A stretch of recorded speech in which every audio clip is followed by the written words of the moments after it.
Majority Report with Sam Seder. The destiny of America is always safer in the hands of the people than in the conference rooms of any elite. Sam Seder. They are unanimous in their hate for me, and I welcome their hatred. We must guard against the acquisition of unwarranted influence, whether sought or unsought, by the military-industrial complex. The Majority Report with Sam Seder.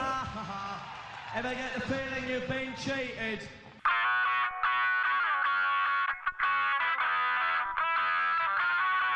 It is Tuesday, January 29th, 2019. My name is Sam Seder. This is the five-time award-winning Majority Report. We are broadcasting live steps from the industrially ravaged Gowanus Canal in the heartland of America, downtown Brooklyn, USA. On the program today, Reniqua Allen, on her book, It Was All a Dream. A new generation confronts the broken promise to Black America. Also on the program today, Whitaker claims that Mueller is almost done, and he'll do the reviewing of the report. Thank you. Nancy Pelosi says that Trump can do the State of the Union address next week. Senate advances a bill making it illegal to boycott Israeli products. Sure. In the House, Ro Khanna plans to reintroduce the War Powers Resolution on Yemen. And Republican leaders in the Senate think an estate tax repeal is a winner. Shutdown, meanwhile, still having painful effects, and John Bolton's dumb games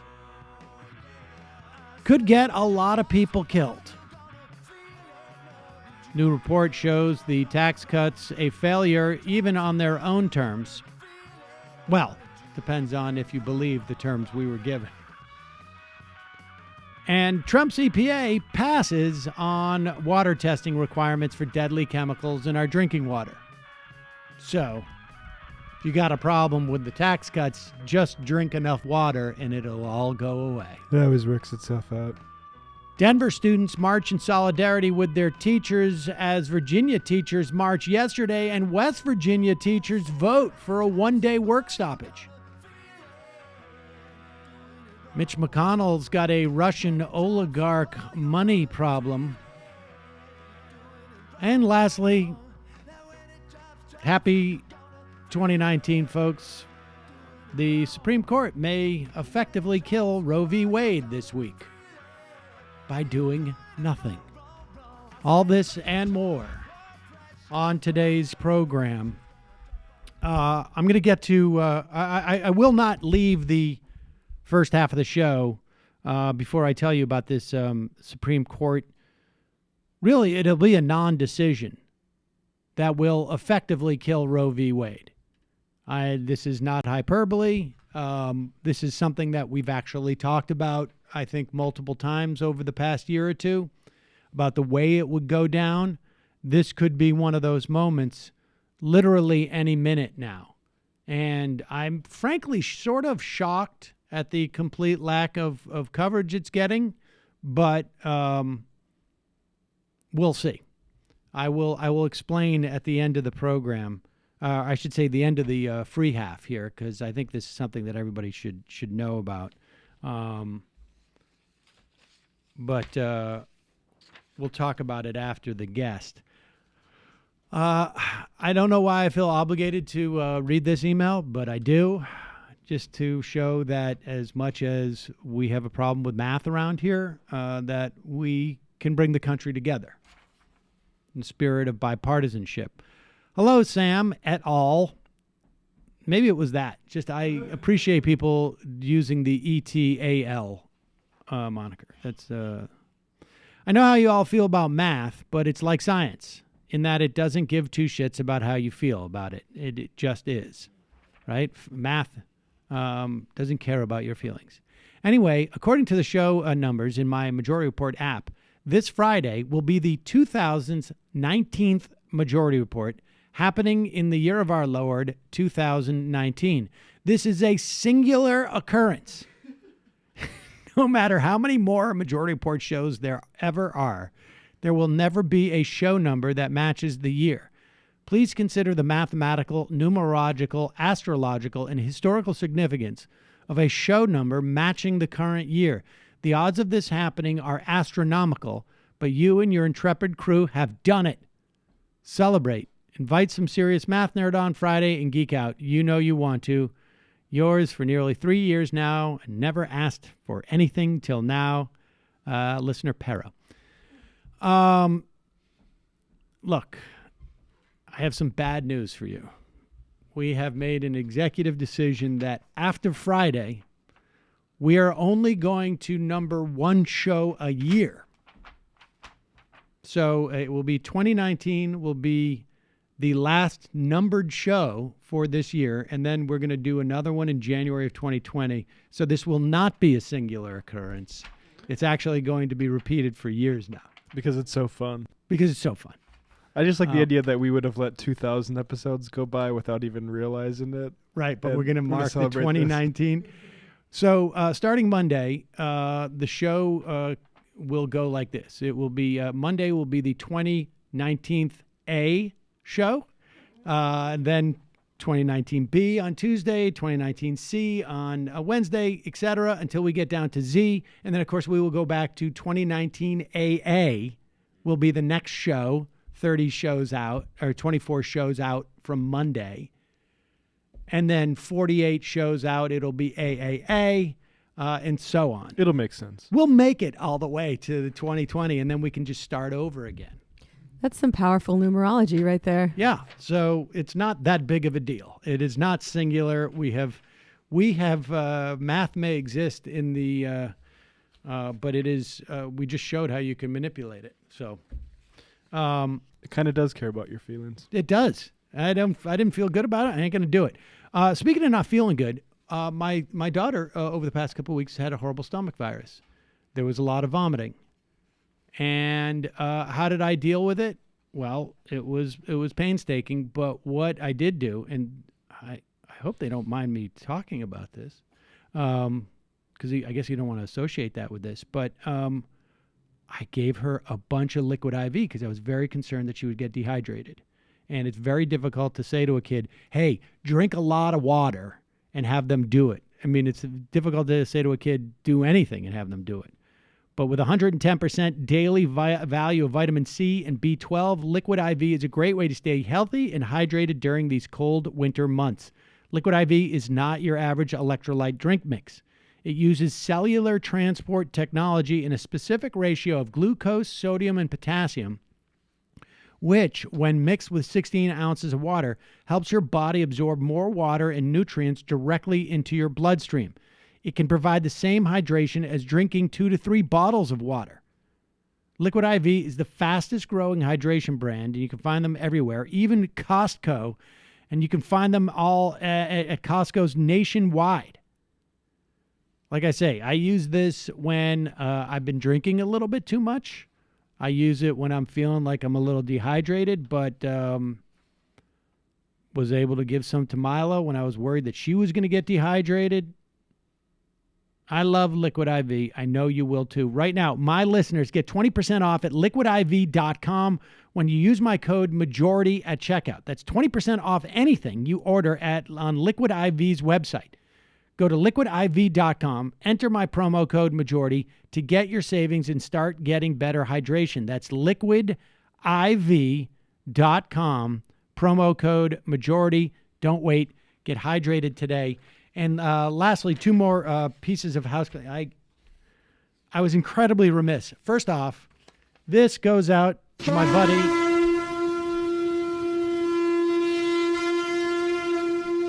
Lawyer Matthew. Happy birthday. A couple of days late. I apologize. And this, the royal fanfare to celebrate the birth of Ronald Reagan's is a father again. They let him do it again. Sort of shocking.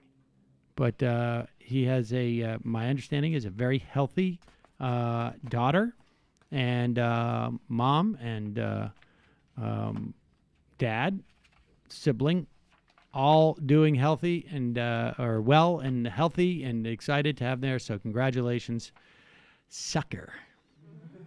Did not listen to me. Did not listen to me. All right. I have a feeling this is going to be the last time we're talking about this guy because I don't think I've ever seen anybody so quickly, so thoroughly humiliated in so many venues by so many different people. There is really, I mean, it's like doing a Sam Nunberg. It's more than that. It's more than that because there's no pity. And there's not even the same like sort of joie de vivre in this. This just feels like everybody's doing their job, right? Everybody, and that job, of course, is to make Howard Schultz, the billionaire owner of a series of cafes, coffee shops, or formerly, that he doesn't get to be king just because he's so rich. He can go around and be unofficial king, as a lot of these billionaires are doing, but he doesn't get to be named king. Sorry. And here he is with Andrew Ross Sorkin. Is that who it is? Does Andrew Ross Sorkin, does he live in one of like Howard Schultz's like suit coat pockets? Does he just hang out there? He's a billionaire whisperer. Yeah. Yeah. He just sort of pals around with him. And here he is interviewing him at Barnes & Noble. This is in New York City, correct? And CNN was did they cover this live or is this they videotaped it? Like they do all events at Barnes & Noble. And for people who nobody knew who this guy was 3 weeks ago. And talk about if this was his plan to sell books, I got some bad news for you, buddy. Here we go. I am seriously considering running for president as a centrist independent. And I wanted to clarify the word independent, which I view merely as a designation on the ballot. Don't help elect Trump, you egotistical billionaire.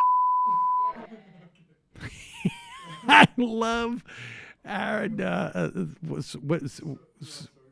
Ross Sorkin's look on his face when he's just like, really upset. Now, so there was that heckler. That was highly inappropriate. And so he came back, another one came back for a more appropriate one. Same guy. Don't help elect Trump, you egotistical billionaire. Go back to getting ratioed on Twitter. Go back to Davos with the other billionaire elite who think they know how to run the world. That's not what democracy needs.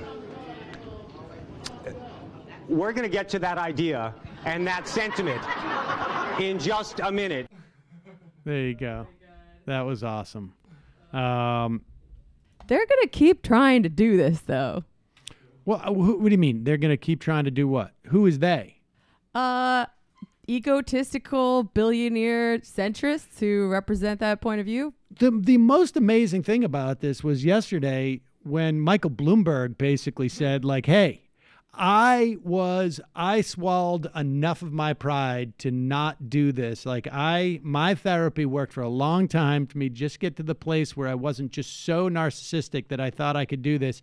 I am richer than you. And if anybody should have done it, it should have been me, and you cannot do it. Yeah, if there's one thing billionaires hate, it's other billionaires taking liberties that they themselves didn't take. Right. And he's like, I was big enough, man. Like, if there's any billionaire who deserved to be king, it would have been me. And since I was big enough to not take it, it is absurd that you would even think about taking it. In fact, it's a personal offense to me. That's what Bloomberg is saying. That's so awesome. But this guy is, this is where was he? Let's just listen to this a little bit. He was on NPR Morning Edition, right? This guy's like, put aside for a moment that he's that the whole concept is obnoxious and offensive. put aside the incredible narcissism, the sense of propriety, the sort of like the complete obliviousness. This guy's also really bad at this, and seems to have just like. I'll tell you what this is an example of. This is an example of a guy who has had no one question anything out of his mouth for years. Nothing. He's showing up on all these shows with like not even 1/4 baked ideas about what he's doing. This is a guy who has been so encased in amber in terms of like criticism or even the questioning. Well, he's used to getting ratioed on Twitter. I mean, but you don't think he looks at that, do you? You don't think he looks at the replies. He has somebody who brings him a form that says, you got this many replies. Oh, great. He doesn't know what ratio means. I don't know. I think he's mad that people are allowed to tweet at him. He probably doesn't. He's probably just so far removed. And it's stunning because he's completely unprepared for this. And he's getting softball questions virtually from everywhere. Shareholder value had to be balanced and equaled with creating value for our customers and, most importantly, for our people. Would you be changing as president laws or pushing to change SEC regulations, anything else to change the business environment in which shareholder value has become utterly paramount for companies across this country? I don't think I would be changing laws, but what I would try and do is influence public CEOs to understand that we have a moral obligation and responsibility not only to make a profit and create shareholder value, but also to do everything we can to do more for our employees and the communities we serve. Pause it. No, why would you need to be president to do that? Right? He's like, I'm not going to use any part of government to in any way infringe or mitigate the horridness of shareholder value concept of the way that companies should be measured. I'm just going to do it from the bully pulpit. But here's a guy with billions of dollars. He could spend $300 million and he'd be on so many ads across the country saying this that we would know every contour of his face. We'd be able to count how many hairs are on his head with the amount of money that he would spend in the same way that I would contemplate, like, we're going to go out for a good company dinner. But he needs to be president to do this, apparently. But no laws. Serve. Can you preach your way to that change on a large scale in a system where a CEO who doesn't maximize shareholder value can get sued or lose the company? Financial performance, in a way, is the price of admission. A company has to perform. But you don't have to perform at the expense of your people. What Schultz has not made clear, at this early stage at least, is how, if at all, he would change the economic or political systems under which he grew rich. It is not clear how he would reduce the national debt, although he says it is far too high. He says Republicans failed to take it seriously, and he accuses Democrats of making promises that could enlarge it.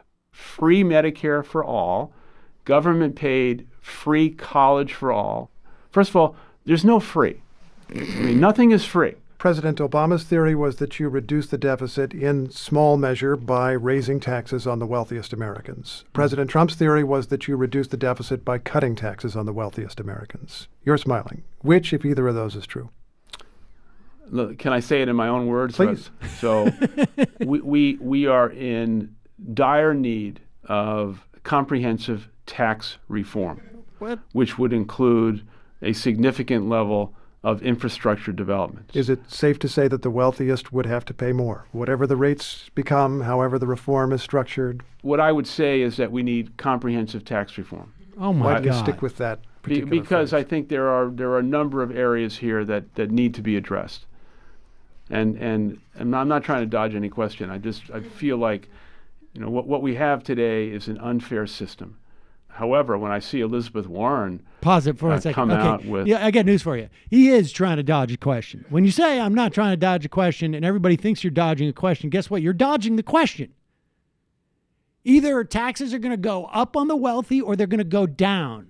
If you just change, well, they pay $30 worth of taxes on $100, but what we're going to do is we're going to splice that up, and what they're going to end up doing is paying $15 of taxes on $50. And that's the way that that's the comprehensive reform that we're talking about. Well, I mean, do they end up paying more or less? I'm going to avoid that question in my own language, but let me take the opportunity to criticize Elizabeth Warren. However, when I see Elizabeth Warren come out with, a ridiculous plan of taxing wealthy people, a surtax of 2% because it makes a good headline, or sends out a tweet when she knows in a fact that's not something that's ever going to be passed. This is what's wrong. I mean, you can't just attack these things in a punitive way by punishing people. But I'm just thinking, you've got trillion-dollar annual deficits now in good times. Getting that down calls for some specific painful-sounding things. Drastic cut in military spending at a time when the United States is confronting China and Russia and who knows who else. Changes to Medicare and Social Security. Tax increases on somebody. Are you going to do that? Well, you haven't talked about growth. So, you think you can grow your way out of $1 trillion? I don't think you can. No, I don't. No, I don't think you can grow your way out of $1 trillion. But I remember I've been an entrepreneur for the last 40 years. I view things a little bit differently than certainly a traditional politician, and I have a 30-year plus record of being able to solve complex problems in unique ways. Though he is vague about what he would do if elected, Howard Schultz is insistent that he can be an alternative in the presidential campaign. I can't think of anything that is a more quintessential expression of our democracy than providing the American people with a choice for president that doesn't have to be binary between a Republican and a Democrat. He says the next president must be the right person, and he will decide within months if he thinks that person should be him. Oh, my God. Oh, my God. Why does this guy even get to be interviewed on NPR? What the hell? That's what I was saying about he was on 60 Minutes yesterday, too. How long did it take for them to give Bernie a serious interview last time around? It is stunning. He just bought his way onto these places and is talking about democracy demands that that some wealthy guy run as an independent. It's shocking. It's shocking. The level of delusion. And some people speculated that this was basically a shot across the bow threatening, if you nominate Elizabeth Warren, if you nominate Bernie Sanders, this is what's going to happen. But Mike Bloomberg came out and said, no, you will not. I think to update the Libertarian Challenge, we should do a billionaire debate challenge, too. If people like Howard Schultz want to call in and debate us. Yes, I will do right now. This is a message I'm sending out to Howard Schultz. Debate me. I insist. You come on this program. You can call in. And if you want, you can fly in. You can fly in and I'll let you sit in this seat. I'll sit over there and you can sit here. It builds so much character for him, I think. Being surrounded by yes men all the time. I think democracy calls for it. All right, we got to take a quick break. When we come back, we're talking to Reniqua Allen on her book, It Was All a Dream, A New Generation Confronts a Broken Promise to Black America. We'll be right back.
Sam Seder on the Majority Report on the phone. It is a pleasure to welcome to the program producer with Fork Films and author of It Was All a Dream, A New Generation Confronts the Broken Promise to Black America. Reniqua Allen, welcome to the program. Good to be here, Sam. So let's start with why. Why did you set out to write this book, which was, I guess, basically an examination in many respects of the millennials, black millennials' response to, I think, well, you'll tell us from your perspective, but a perpetual frustration that black people have in this country. Absolutely. I saw stories of the millennial generation, which, as you may know, is not doing too well overall.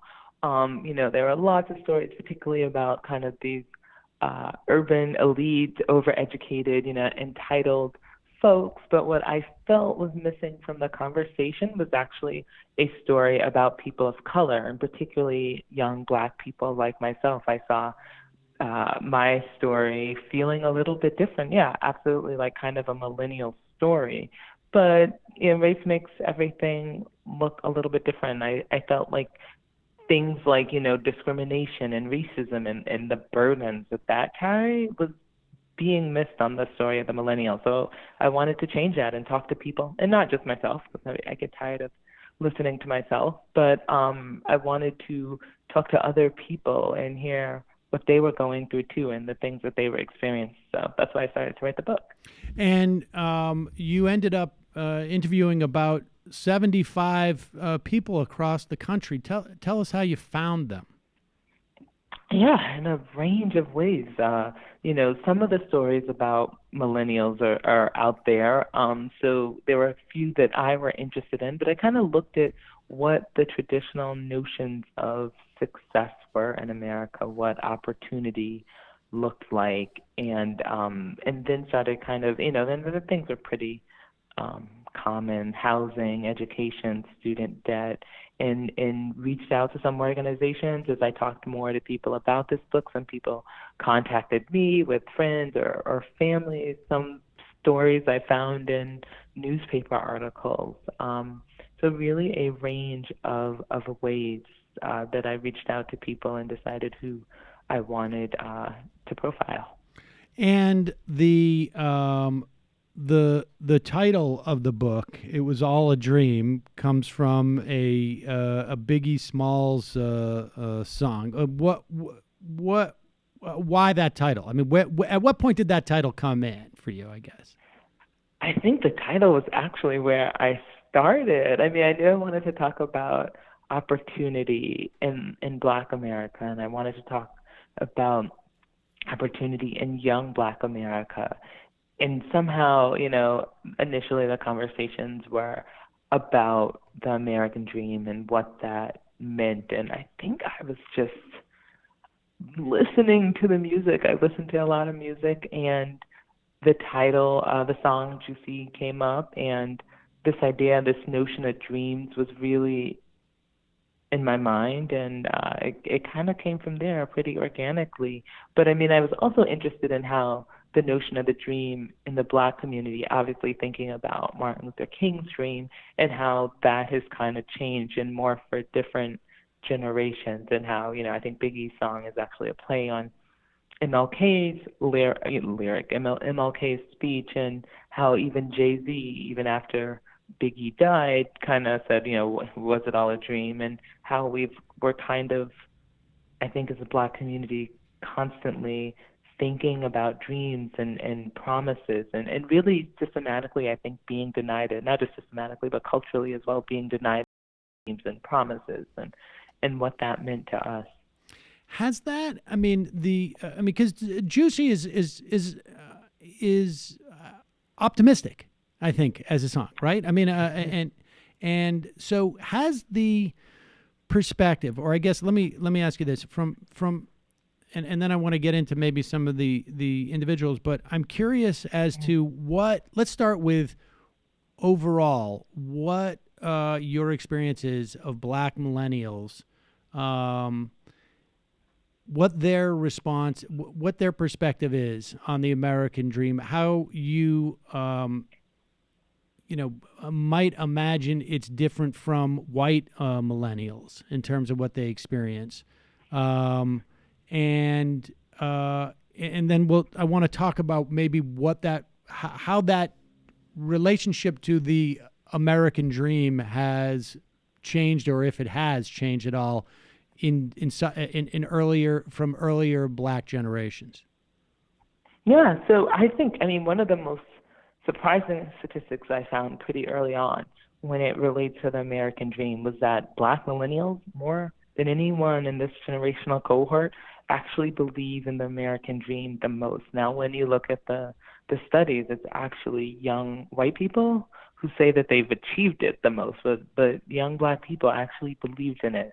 They're optimistic. I think we are optimistic as a people, and I think that partially because we have no other choice to be but optimistic. I think America's been pretty crappy to Black people. To be young in Black America doesn't always feel safe. There's a group of young women in New York State that just was searched for their clothes. We see countless video after video of young Black men and women being brutalized, terrorized, and even killed by law enforcement. We know that it's not always safe place to be. America's not always a safe place to be. However, I say that with a caveat because I do think there's a lot of joy, there's a lot of optimism.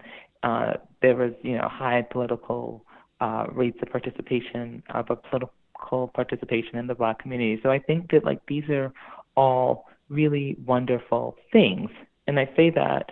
But also, I think that there's still a desire to be seen as human, to be not seen as, a burden or a problem. And I think that, every single Black millennial I talk to, despite, sexuality or political affiliation, or, class position, said that their race impacted their lives. I think that matters, and I think when you look at white millennials, for example, and I should say Black and millennials of color doesn't necessarily mean they have equal experiences, but particularly when you look at white millennials, I think that sometimes they don't have to worry about those things. They don't have to worry about things like, am I going to get home safely? Now, they're worried and equally as burdened, I think, by some of the things that the millennial generation overall faces, like, student debt, for example, or, home ownership. But I think that because they don't have to contend with some of the other forces like racism and discrimination, their dreams are, a little bit different. I think that for Black millennials, they still want to they want to be visible. We're the only group that has had to say our lives mattered, and that's a pretty significant thing for me, what that does to a person. Having a Black president, people don't necessarily think cured issues around race or racism. So it's a unique space to be, but at the same time, I think a lot of our dreams, the fundamental dreams, still center around, home ownership, housing, but we also want to be free. And I think that we don't necessarily think that. White millennials don't have to worry about that. Where do you think it lies? And I think you write about buying a house, and I guess in 2005, and subsequent to that, finding that you were eligible for participation in a class action because the mortgage, your lender was involved in predatory practices, and I think the idea that Black Americans were targeted more with these predatory practices is a function of there being, in addition to there being, sort of broadly speaking, less wealth in the Black community because less opportunity to develop wealth over time, but also less opportunities to borrow, and so going in and getting a supposed subprime loan, or at least those type of terms, when you maybe you didn't need to actually, had you been white or had not been sort of cajoled into this. I'm not saying you specifically. I'm talking about the community. But what I wonder, like, what to the extent that we're talking about Black Lives Matter, and to what extent is the relationship between these fears, are they being is the difference for millennials that there is a theoretically a greater awareness, broad-based awareness of what Black Americans go through in terms of, particularly in the context of police and this concept, because of just like video cameras? I mean, within the Black community, right? I am, and correct me if I'm wrong, but I imagine there's been, Gen X, baby boomers, they were all, those generations were all aware that, like, look, you're going to get treated differently. You're telling your kids you're going to get treated differently. You got to be careful out there. I imagine that's not new. The newness is that there's almost, there's an ability to show it to a broader audience. Yeah, no, I think that's absolutely true. However, I'll say that I think that in the millennial generation, really, and in the next generation, Gen Z will see it too, we had to do this with the understanding that we were in the kind of shadow of the civil rights movement, right? Jesse Jackson had run for president. We saw Barack Obama. Most millennials came of age as Barack Obama was elected, to the White House, I think. And we are the most diverse adult generation now. Gen Z just took us over, I think, for being the most diverse population. But we are the most diverse adult population. I think that so many of us, or a lot of us, grew up even seeing, with white or partners of other colors. Schools are largely segregated now, but, a lot of us have had friends of other colors and other races. There are lots of Black representation on television. Right? Oprah was coming to dominate as we were growing up. So I think that there is this message that, well, if Issa Rae can do it, so can you. If Barack Obama can do it, you guys just work harder. But there aren't, there aren't limitations. I mean, even Donald Trump, and this was, I think, in the 90s, said that he'd want to be a well-educated Black because they have lots of opportunities. So there's this language of opportunity is out there, and race doesn't matter. Right when Obama was, after he was elected, there's all this talk of like a post-racial America. So there's not, and I should say, even, I'm not sure if you've read it, but even as recently as, I think it was last week or 2 weeks ago, there was an article in out of a Boston outlet that said MLK's dream of race has largely, been achieved, which is like, what? So I think that, we have it a bit, it's a different place. It's essentially the same story, but I think we grew up in a different place than Gen X and definitely the baby boomers. So that makes our experiences unique. I don't want to say better or worse, but unique.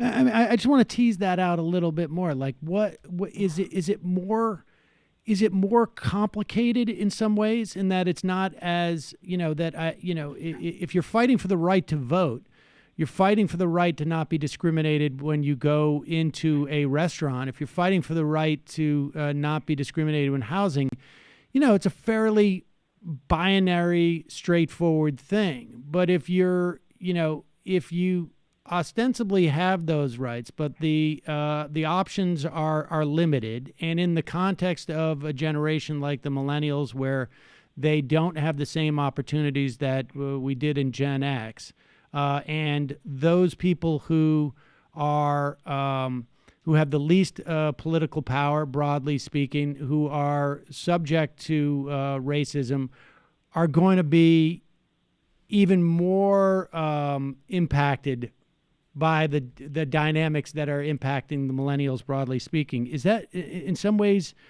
I mean, I don't, it's not a competition, but and I can tell that it's, obviously it's unique, but I'm curious as to that dynamic. That is sort of the problems are more subtle in some respects than, somebody turning a fire hose on you. Right. Yeah, that's like, I find the frustration of this generation. Now, there are lots of things that aren't so subtle, right? Like, we are seeing black and brown men gunned down on cell phones, right? That is not subtle. We see the language that's used even around, sometimes the language can be their dog whistles, right? Sometimes that can be subtle and not so subtle. But I absolutely think that, and from the millennials that I spoke with, said that was the most frustrating part about this generation, about feeling less than, but having to prove that you experience some kind of racism in a way that, people want you to say, well, did someone call you the N-word? Because that to people proves that racism still exists. But what I think is harder for people is for someone to say, oh, here's this mediocre woman who just got promoted over me, and I think it's race, but I can't quite tell. I'm not sure. Or someone saying, a friend of mine who's a C student, has a great job. Her dad is, a VP of a company. That's why, she had this network, but, I didn't have that. And people seeing that as, a problem of race, and things like affirmative action not being advocated for as much. Someone, being asked for the ID at a polling place, is it race, is it not? Like, I feel like a lot of young millennials are kind of playing this game and don't always know how to deal with that, but still ultimately feeling that they are less than, that their lives actually are, worth less, that they aren't seen as equal. And that's a frustrating place to be in. To what extent, in your experience, are black millennials sensitive to race? I mean, excuse me, to class. Yeah. Because I mean, it's interesting dynamic, and I think we're going to see it, play out, more and more in these elections, because the African American vote was the older vote seemed to go, at least within the context of like the Democratic primary anyways, seemed to go with Clinton. Younger votes seemed to go with Sanders. We're going to get another opportunity, I think, in some respects during this primary to see how that shakes out. I'm curious, what was there? Where does class figure in with black millennials? Oh, that's a great question. I think class is absolutely it's huge. I have two chapters, one specifically focused on black professionals and one focused on working class millennials. And it plays a huge role in their lives. I actually found that much like Ellis Coast did a study on black middle class folks in the 90s, and he said that it was a rage of a privileged class. And I found the most actually frustration, I think, with middle class or upper income black millennials. And I think it's because, and this is kind of the same conclusion that Coast came to earlier on, that they have more of a proximity to white people. They are in corporate spaces more. They feel like they're tested by the system, quote unquote, even more so. And they were frustrated, by all means. Every single person I spoke with for this chapter in this group had made it. They were professional, but they felt like they were always questioned, and they felt like twice as hard was a very, very real thing for them that they experienced every single day. And it was a real, I would say, even burden on their lives. And it also impacted their lives in other ways that were interesting to me. Like, I started a lot of reporting for this book during the height of the Black Lives Matter movement, and they felt that as Black professionals, they sometimes couldn't even protest or speak out in the ways that some of their counterparts could. So that impacted the way in their decisions on how to be vocal. So that was also interesting. And a lot of them thought it was a class divide because they thought that they had more on the line. But so that was really interesting. And yeah, sorry, go ahead. Well, no, I'm curious. I mean, if I understand what you're saying, that there was the wealthier and I guess in terms of compensation or in terms of making money, the more successful folks you spoke to, they more acutely felt the impact of their race. Is that what you're saying? I think they felt that I think they felt it in the context of the workplace more, because often these were folks who were the only one or one of a few. They felt directly that they had to kind of deal with this microaggressions every day. And I think more than any other group, they struggled with kind of, as you mentioned earlier, what is this subtle racial innuendo? How do I deal with that? And what are the consequences and repercussions for that? That's interesting. And why? And why is that? Just simply because they're in the world in which they work in is just more white, and yes, and they're being judged constantly by white people. Absolutely. I mean, it's it kind of goes across industry, right? Largely white folks are the ones in power, whatever you're generally talking about, but particularly in these corporate spaces, in these professional environments, they didn't feel like, even the ones with good positions with, a lot of power still didn't feel like they had the autonomy. They still didn't feel like they had the freedom, so to speak, as their white counterparts to just kind of be. Were there any particular people or stories that you met? I mean, characters who stuck out for you as you met these 75 people that stick with you today? Yeah, there was one. So I wanted to look at opportunity and how people were successful and what even success meant in a broad range of ways and how they were approaching that. And one way that I was interested in was sex work. Wanted to see if that, what was going on in that industry and for young millennials, and talked to a bunch of sex workers in Chicago. And actually two stories there. One of a dominatrix who was working to literally pay for her master's degree. Her parents had cut her off, actually, because they didn't agree with her wanting to pursue gender studies. And she, had some loans, but it wasn't enough. So ended up becoming a dominatrix, and actually, as she said, still was being charged. She could still only charge with so much. She couldn't charge the same as her white counterparts. Because of, just discrimination. Like, she was making a third of what they were making.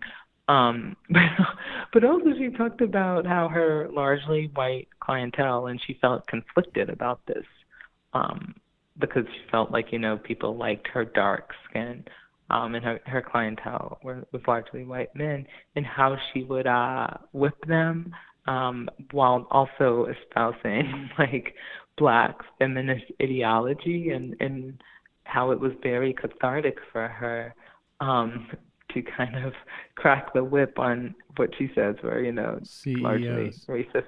Yeah, it was kind of, she had a class analysis where she did, she didn't like how, their class position and was frustrated with that, and also, they just were not woke, and I would say that, so to speak.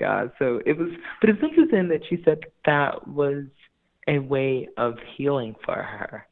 I thought that was just fascinating. She was a completely fascinating person, and that story just kind of blew my mind.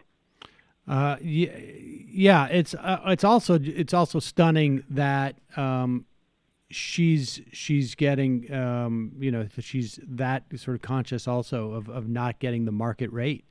Right. I mean, because it sounds like some of those clientele were specifically, they were looking for a specific.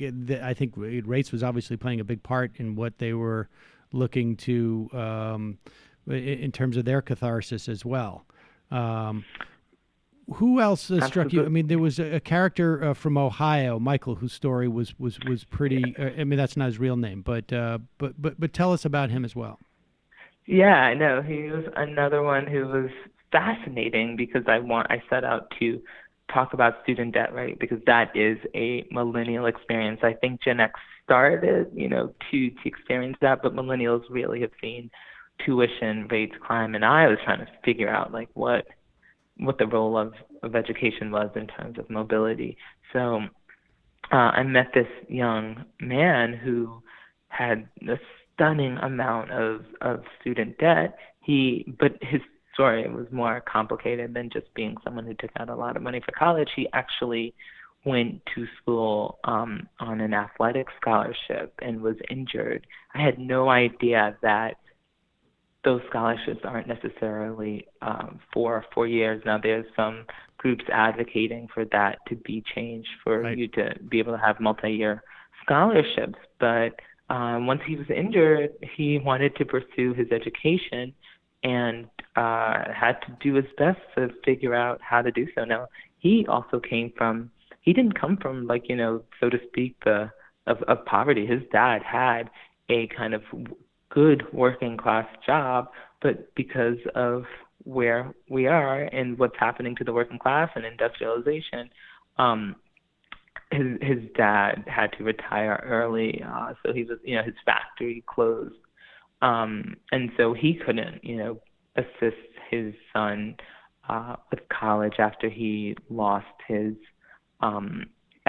scholarship. And his story kind of spiraled as he was just trying to constantly play catch up after losing the scholarship, figuring out how to deal with health care, and trying to take kind of jobs here and there, running for student government. He's quite a charismatic young man, but also said he felt a difference of not having the security that some of his peers did, of not being able to ask his parents for significant amounts of money, and trying to really contend with that, and still kind of remarkably going to school, going through school. And he wanted to get a master's degree despite having this kind of staggering amount of $100,000 of debt. He was continuing on because he felt that this was his dream. All right. So lastly, I mean, when you entered it, what do you think? How did your perspective, or did you go through any like major change in perspective on, I guess, millennials or yourself in the context of this, I guess, study of folks? Yeah, I think it was more depressing than I realized about how young Black people really feel marginalized in America, how they feel invisible. A lot of people, including that young man I just spoke about, Michael, was feeling depressed. A lot of people were suicidal. It was a hard thing to feel like you are constantly told you are less than. They felt like they were still treated that way. However, I think the amazing thing was that so many young people were persisting. They were determined to make their own way. They were determined to push back, and that was wonderful and amazing. And that feels like, what Black people have been doing for years, but also what millennials are doing. They were entrepreneurs. They were having side hustles. They were optimistic, and that was kind of amazing to me. I was blown away by that. Well, it's fascinating stuff. Reniqua Allen, the book is It Was All a Dream. A New Generation Confronts the Broken Promise to Black America. Thanks so much for your time today. I really appreciate it. Thanks so much for having me, Sam. All right, folks. Going to head into the fun half. But before we do, I want to talk about this this case that I think we're going to know within a day or two if essentially Roe v. Wade is done, is inoperative in this country. And what I mean by that, and let me just be clear from the get-go. Right now, there is a federal right, one that the Supreme Court has determined is embedded in our Constitution, for women to receive an abortion. And it is an important enough right that it cannot be infringed upon, but at the highest standard of scrutiny. In other words, there can be some mitigation of that right, some infringement upon that right. It states after a certain number of weeks, the state can outlaw abortion except for in very narrow circumstances. But the most recent example of this scrutiny came in regard to a TRAP law, which is a short for Targeted Regulation of Abortion Providers. In 2015, it was 2016, there was a Texas law that went to the Supreme Court. It was Whole Women's Health versus Hellerstedt. This is a Texas law that basically said, specifically said, a physician performing or inducing an abortion at a clinic had to have active admitting privileges at a hospital that is not more than 30 miles away from where the abortion is performed. And that hospital needed to provide gynecological or obstetrical healthcare services. So if you're at a, and many times, physicians working at these clinics do not have admitting privileges at hospitals. Certainly not within 30 miles, but very often they just aren't affiliated with the hospital. They work for the clinic. May travel, depending on the state, they may travel around to various clinics and whatnot. This was a law that was set up specifically as like a bank shot to make it impossible for clinics to provide abortions to women. It's like also, they have other laws like TRAP laws like this. Like the clinic must have 22-foot high ceilings. Things that are basically impossible to have happen in the real world. That decision, the Hellerstedt, was a 5-3 decision. Scalia was dead. There was eight justices on the court. And Kennedy added the 5th vote to the 4 liberals on the court. An identical law was passed by Louisiana. It went to the 5th Circuit Court of Appeals, and that court upheld the Louisiana law. Now, even one of the guys on the court, appointed by Reagan, wrote in the dissent that you all are ignoring the Supreme Court precedent. Circuit courts of appeal, they cannot ignore Supreme Court precedent. And this law, as written in Louisiana, was virtually identical, if not identical, to the Texas law. The Supreme Court struck it down. This 5th Circuit could not find without completely ignoring the Supreme Court, that this law was constitutional. So the way that this is resolved is the case heads up to the Supreme Court. The lawyers who are representing the abortion clinic and two of the physicians, presumably who work there, filed an application to the Supreme Court on Monday, yesterday, to halt this Louisiana law because they've already resolved this question. If the Supreme Court now, which is constituted very differently than it was in 2016, Kennedy is gone, Scalia's seat has been filled, there is a 5-4 majority, more than likely, to simply say, we're not going to address this. In other words, we have no problem with lower courts ignoring that precedent we set about trap laws.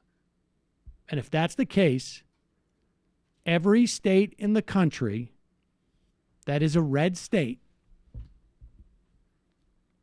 and more are going to try, well, the red states are going to try and legislate something very similar. They'll probably just start with this.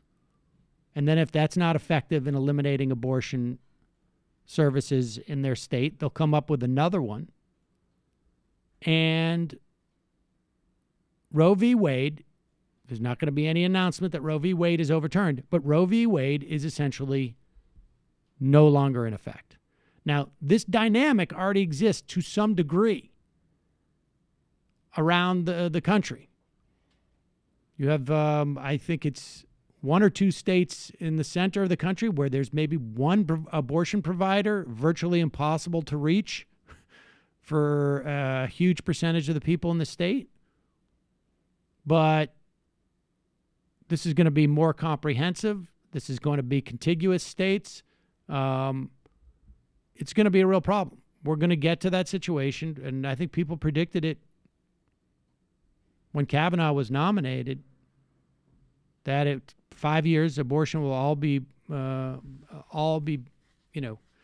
the very least in 25, 30 states across the country, it'll be illegal. And this will effectively make it illegal insofar as the requirements that the states will have will make it practically, from a practical standpoint, impossible to get an abortion in those states.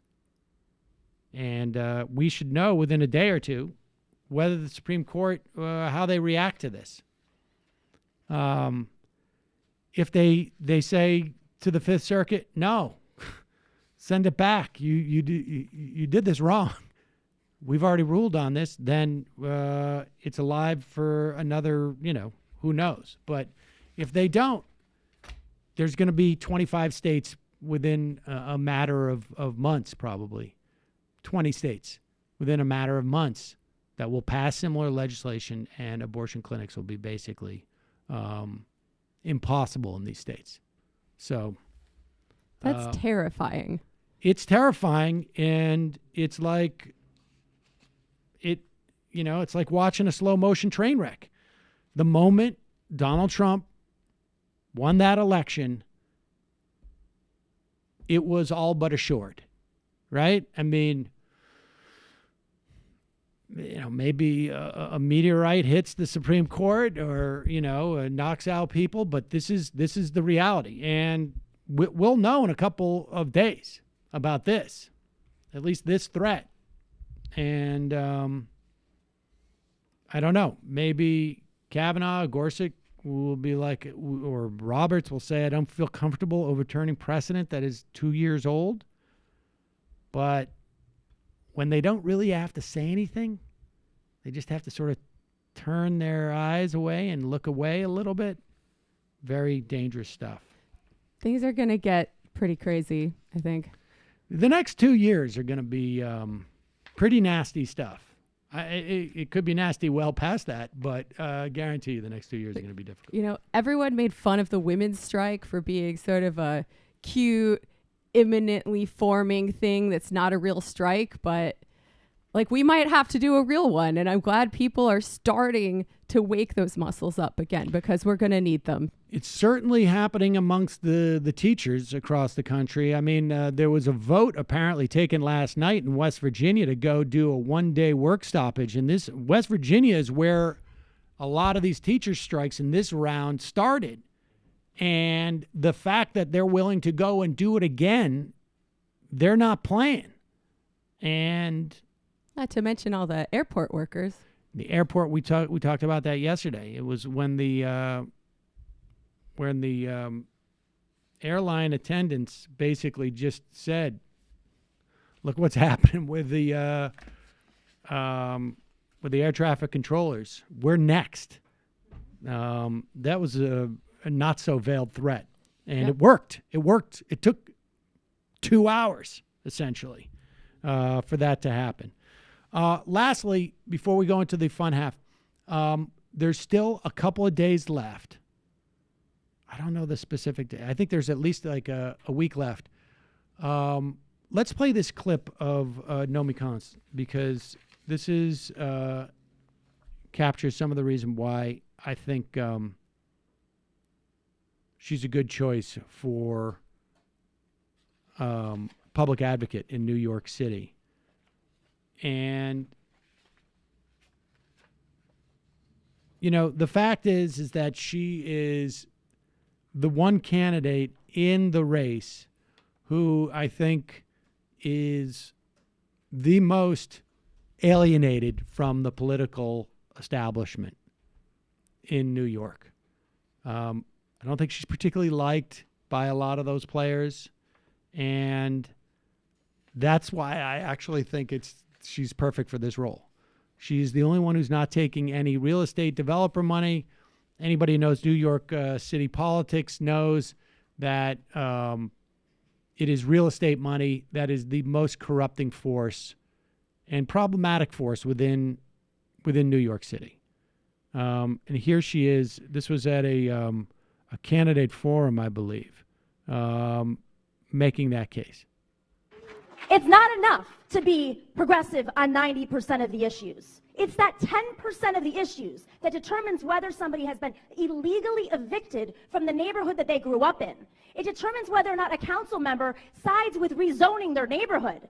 It determines whether or not these oligarchs who are buying up our apartments around the city are paying taxes or not. Why is it we're able to give them tax breaks, but we don't have the money to build affordable housing? We are in crisis. We need to take this seriously. And as public advocate, I am not only not taking any form of developer money, whether through loopholes or not, but I am taking them on directly, investigating them, and I'm investigating city agencies, or like the MTA, where we have a real estate developer sitting on the MTA, or NYCHA that's having closed-door meetings because they're owned by developers. We have to start understanding that these two work hand in hand. The developers in the city are making our city inequitable, and they're driving out all from middle class, higher middle class, to low income in this city, making it completely unaffordable.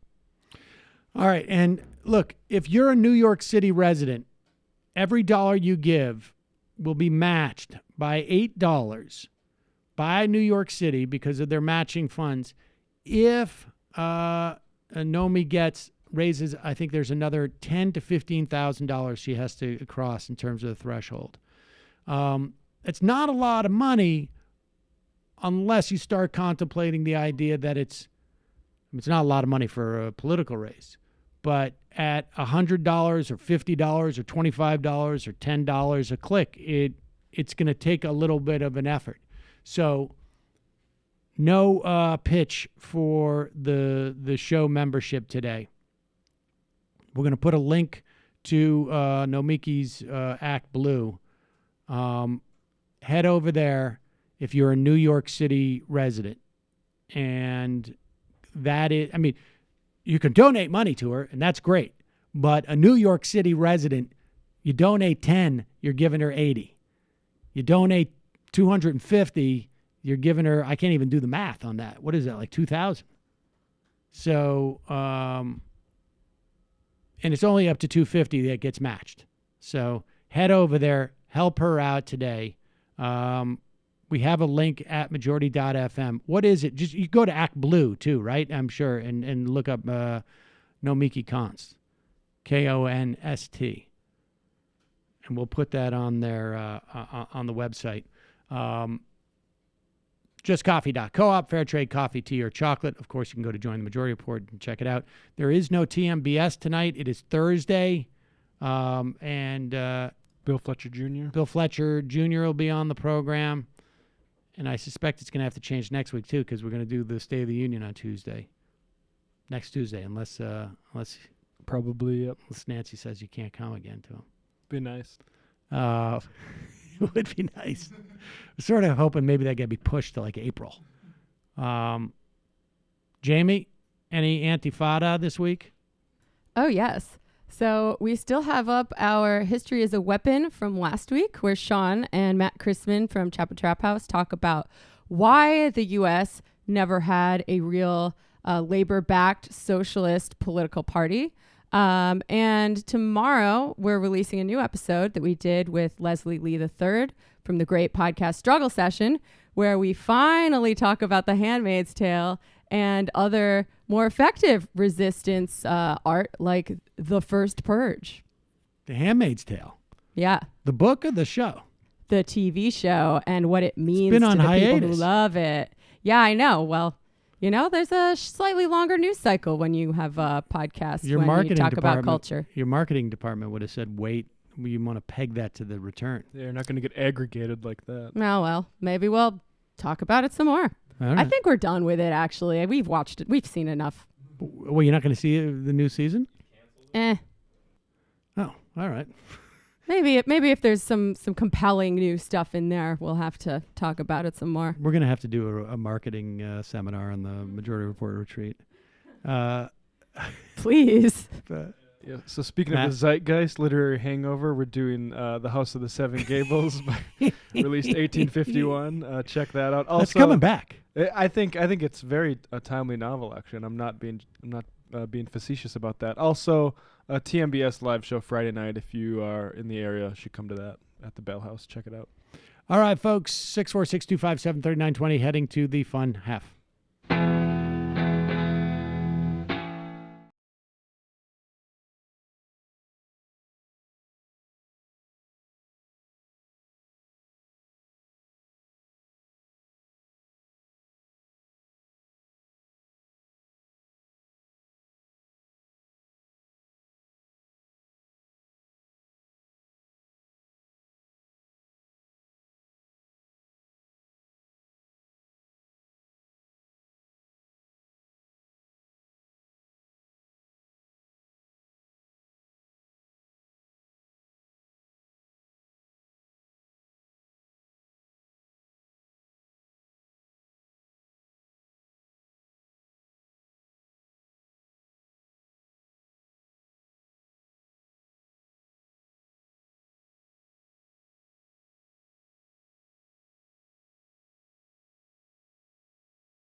fun half, ladies and gentlemen.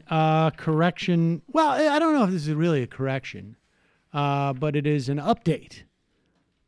This is a corrective update. How is that? Get the MR ombudsman. Yeah, I heard from the Majority Report ombudsman, and they're saying that I was not fair in my representation of what took place on the Joe Rogan Experience number 1228 with Barry Weiss. And if you'll recall, well, we should probably play the original clip, shouldn't we? So that it can make it it more obvious what happened. Hold on one second. We'll find that. Here it is. It is about 27 minutes in. 27. And so the other day we played a clip from Joe Rogan's show where, he's on with Barry Weiss, and we have our issues with Barry Weiss as well. But nevertheless, we were using this clip as an example of how sometimes, there is motivated reasoning. Would you call that? Confirmation bias. Confirmation bias. Thank you. And there's this narrative that they want to promulgate that the left is out of control. And not just the left, but the sort of, I guess, the social justice left. Now, there's certainly, of course, individuals who are, extreme in one way or another. But in terms of it gaining hold in society, just so you know, the idea that white people have oppressed black people in this country, or that race, if you're black, defines your life far greater in terms of the limitations within our society than it does if you're white. Broadly speaking, it's not true for every single individual, but we just interviewed someone who talked about this in the context of millennials, across class lines, across all sorts of circumstances. And this has been the case for hundreds of years in this country. I think that should be obvious to everyone. So the incidents and those things that maintain and reinforce that dynamic are far more pernicious than those that may be extreme in trying to end that dynamic. Is that clear why that's different? Why extremism for social justice warriors does not equal extremism for white supremacists? Because our society is already white supremacist and has been for hundreds of years. And even if you're one of those people who think it's more or less gone, you still must acknowledge that the dynamic is still tilted, and that the danger of extremism of a white supremacist far outweighs the extremism of a social justice warrior, because just our history in the context, right? I mean,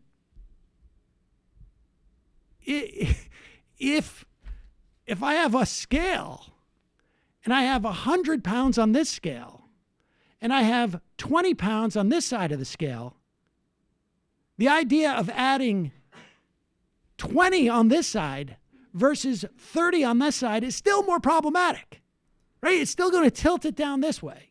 Many sides. Right? So that's why this confirmation bias is so dangerous, because it not only overstates the case, but it way overstates and overestimates and overpathologizes the crisis that could be created by this type of extremism. But nevertheless, so this happened. propagation of hatred, oppression, homophobia, sexism, transphobia, racism, and ableism. Now, if I was So are we supposed to sterilize white people? There it is. We can see it up on the big screen, so it's even Cool. grosser. That's because it's large. awesome.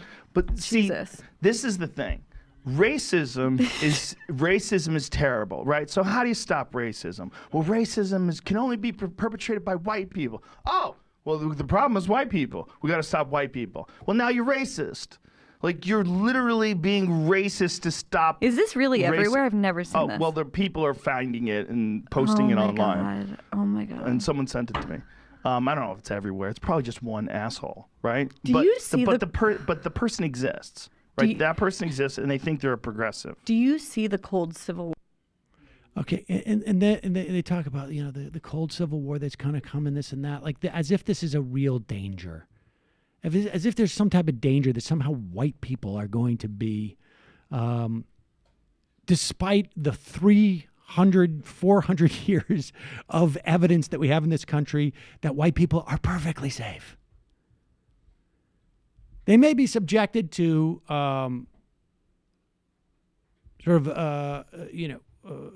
class issues.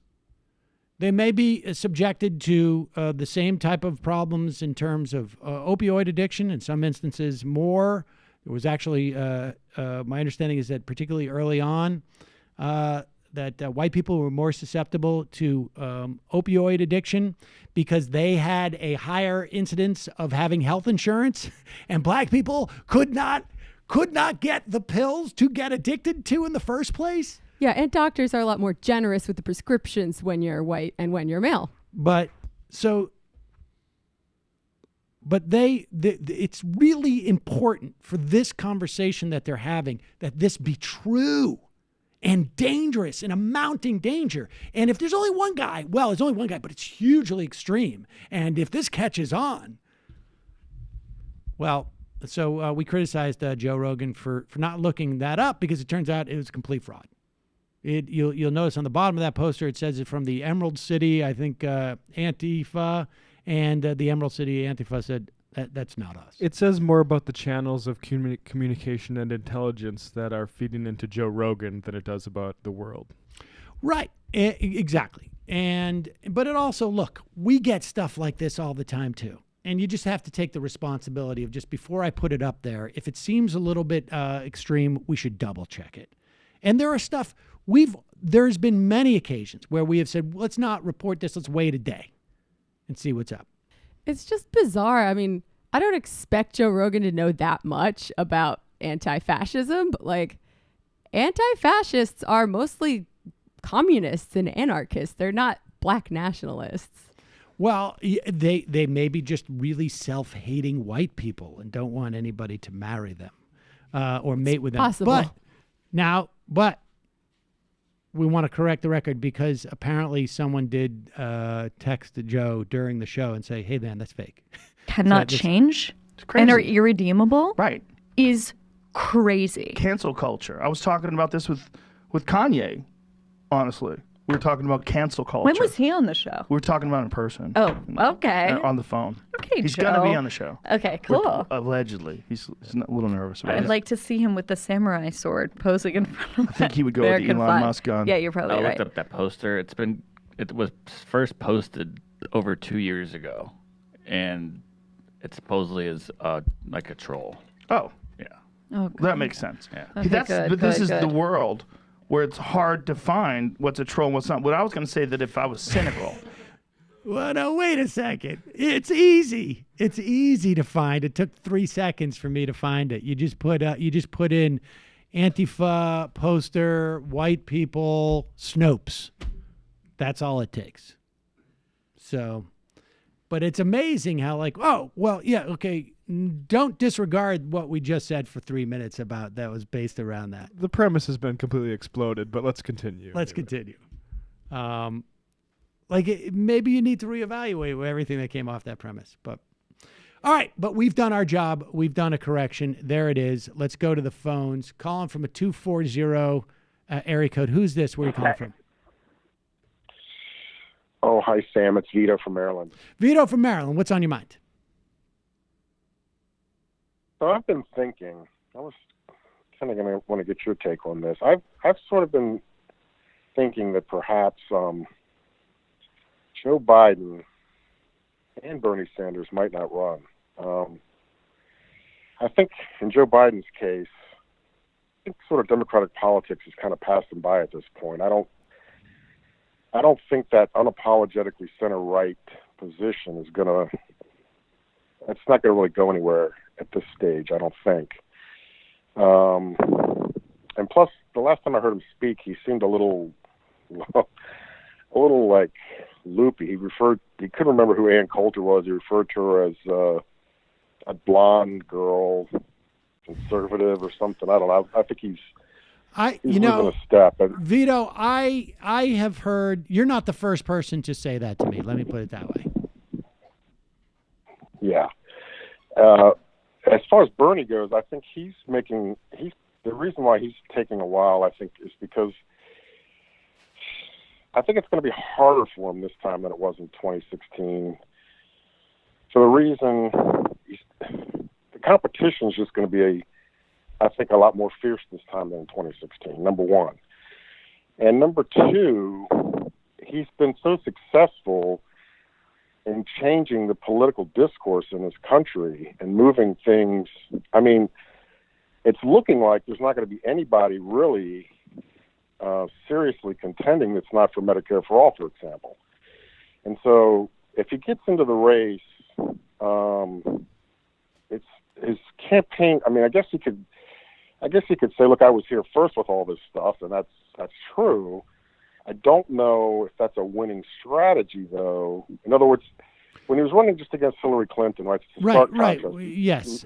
Right. I get right. I think your point is well taken. There's a couple of things I would say that makes me agree with your assessment that this is going to be a tougher race in some respects for Bernie. There was a much more stark contrast. There was also a lot less people running, and Kamala Harris, I made this point last night on Hayes.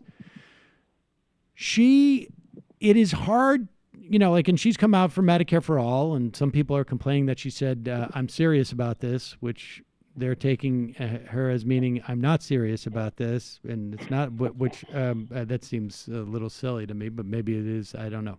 But the bottom line is, I could tell you what Gillibrand's brand is, right? I mean, she has been very active. She's had a couple of issues that have animated her senatorial career, specifically, in terms of issues in the military with sexual harassment and assault and rape. Cory Booker has been associated with criminal justice reform. Kamala Harris, and she came out for at the very least, I don't know if she came out for free college, but she came out for well, here's what she said. Here's what she said, which was strange. She said, I'm for debt-free college. Debt-free, right. And then she started talking about student loans, and I'm thinking, well, if we're taking out student loans, that's not. There's going to be some debt there, but so that's not clear. But okay, anyway, it's not clear. But my point is that formidable.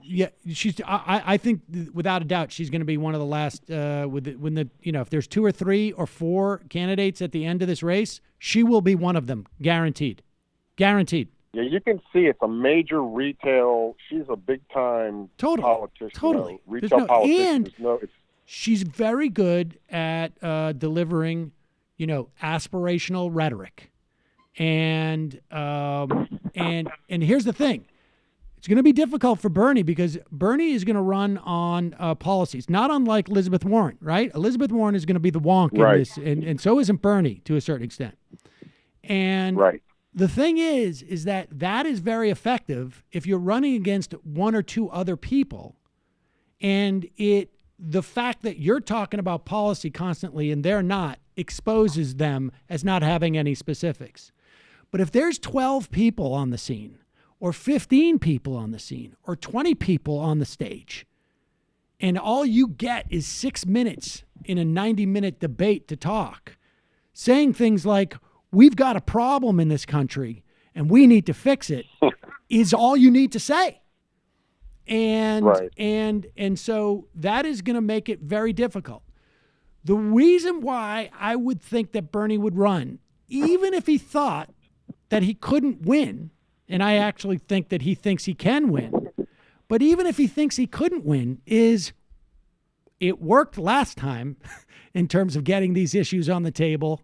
It's going to work again, and I'm going to, whoever the nominee is going to be, is going to have to come to me in terms of these policies. Not to him specifically, but to his position. He could hold their feet to the fire. He could, Exactly. He could serve as a... Exactly. Yeah, he could, and right. you know what? That's reason Okay, enough to run. Right. Appreciate the All right, call, thanks. Vito. That's reason enough to run. I mean, he ran last time. He entered as a running an issue campaign. It's to promote issues. No reason that can't be the baseline this time either. I mean, you also have to look at all the powerful forces that are going to pull someone to the right as soon as they get in office, no matter what they ran on.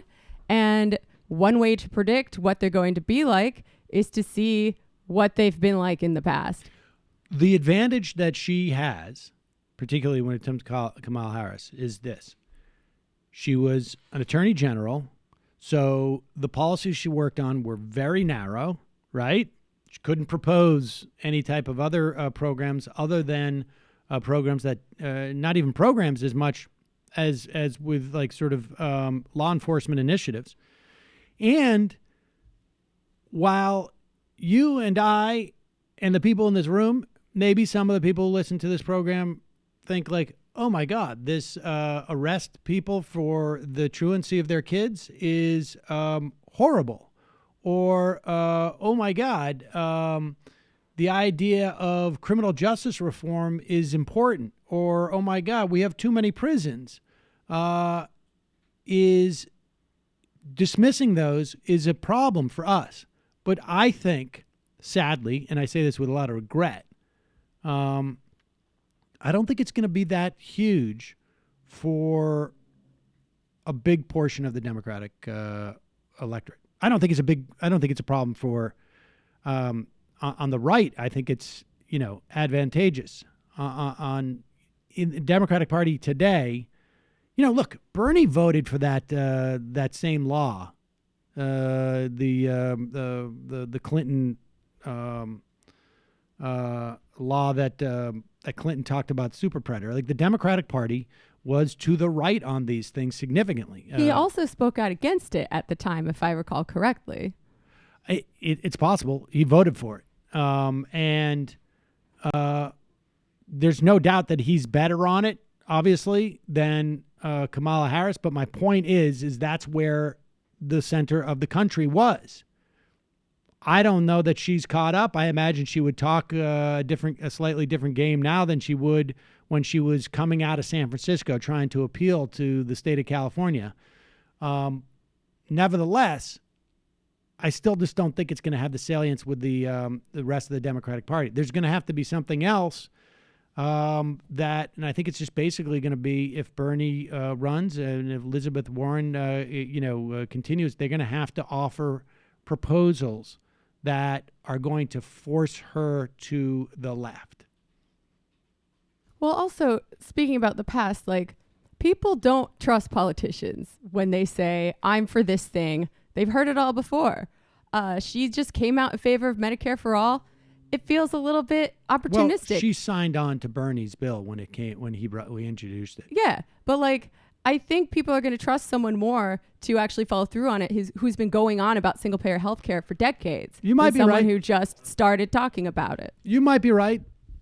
Given the choice. You might be right. I hope you're right. I mean, this is what the primary is for, right? Exactly. Let's go to 208 area code. Who's this? Where are you calling from? Hi, Ben Lemon. I'm calling from Seattle.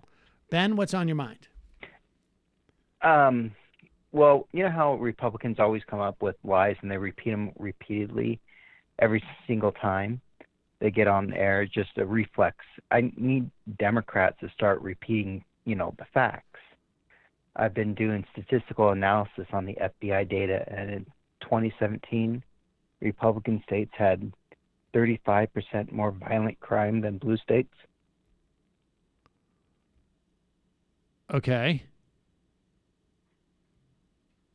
So I made a video so everybody could see it, just on YouTube, crime data show your work, and you can pull the crime data right off the FBI website and see that red states do have horrendous crime data. I would imagine. I mean, overall, crime is down, though, across the country. I mean, I don't know. I mean, I think that's the case. I'm not sure, you know, and I imagine that's a valuable thing, and it could get more valuable as time goes on. I'm not 100% sure what it's supposed to do for people, though, right? I mean, what do you imagine? Republicans, this is one of their big things. They scream that Democrats are the party of crime and open borders, but the reality is red states' crime is just horrendous. I mean, it's a dog whistle, though. Yeah, I mean, the problem is that, you know, crime is down significantly in this country over the past 25 years. And, you know, people can debate as to why that's the case. I happen to think it's because of lead regulations, but that's neither here nor there. And so even talking about crime as a top issue, a top 5 issue, is to me it seems to be, you know, a little bit self-defeating. Because crime, I don't think, is the primary issue. I think it's and to the extent that it is, I think it's a fairly localized issue. You know, that's what that data shows me, is that there's disparate problems. And to the extent that there's any type of national problem, as far as I can see, it's that you have some police departments, a decent number of them across the country, that are not restrained enough and not well trained. And maybe there you could have some type of federal involvement. But the idea of crime itself as being a primary national issue, I think is playing into the hands of the Republicans in and of itself. But I think what you're doing is valuable work, and I would tell you to continue to do it. And send us a link to that video, and we'll check it out. Okay. All right. Appreciate the call. Calling from a 630 area code. Who's this? Where are you calling from? Hey, my name's Joe, calling from St. Louis. Joe from St. Louis. What's on your mind, Joe? Yeah. Sorry, there's a little bit of feedback for me, but yeah, I was calling just about the hilarity that is Howard Schultz's fake boot of his campaign. Mm-hmm. I was on Facebook yesterday, and he's doing one of these like master classes where like an expert in the field teaches you how to do something. Was it to make an espresso? Yeah, and I was clicking through it. It has like 700 comments and like 200 angry faces, and everyone is just saying like, "Get out of the race, you idiot! I'll never buy Starbucks again."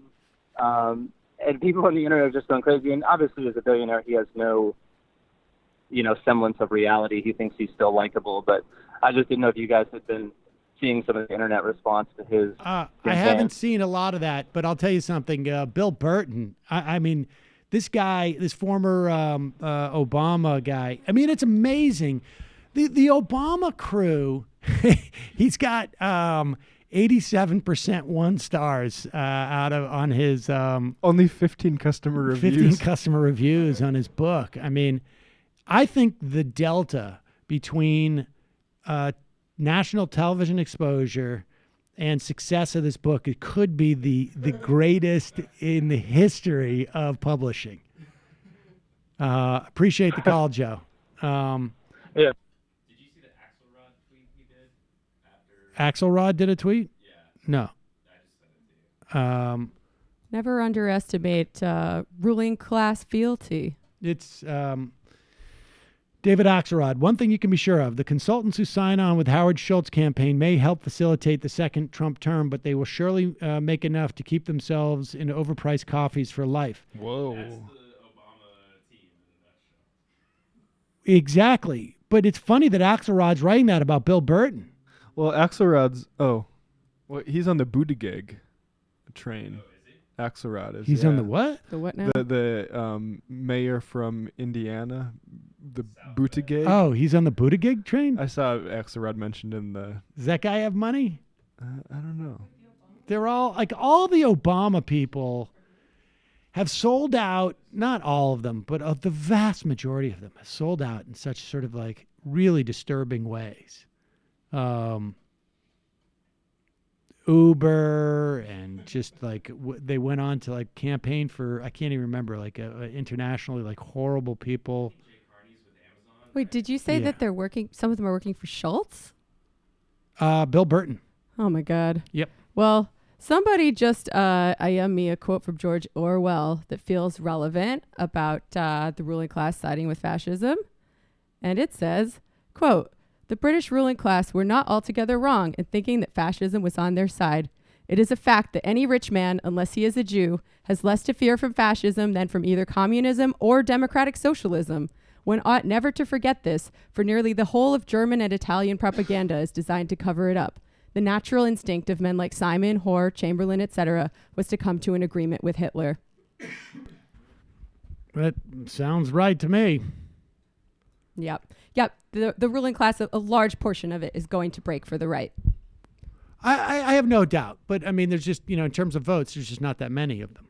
They do have an undue amount of influence, though. That's true.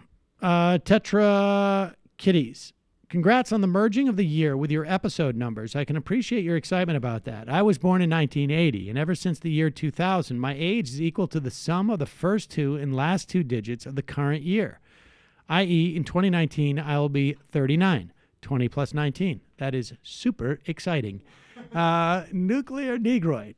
Sam, do you consider Biggie's 1997 hit Mo Money, Mo Problems to be a positive song, or as I do, a frank and somber analysis of how capitalism fails men of color, no matter their socioeconomic strata?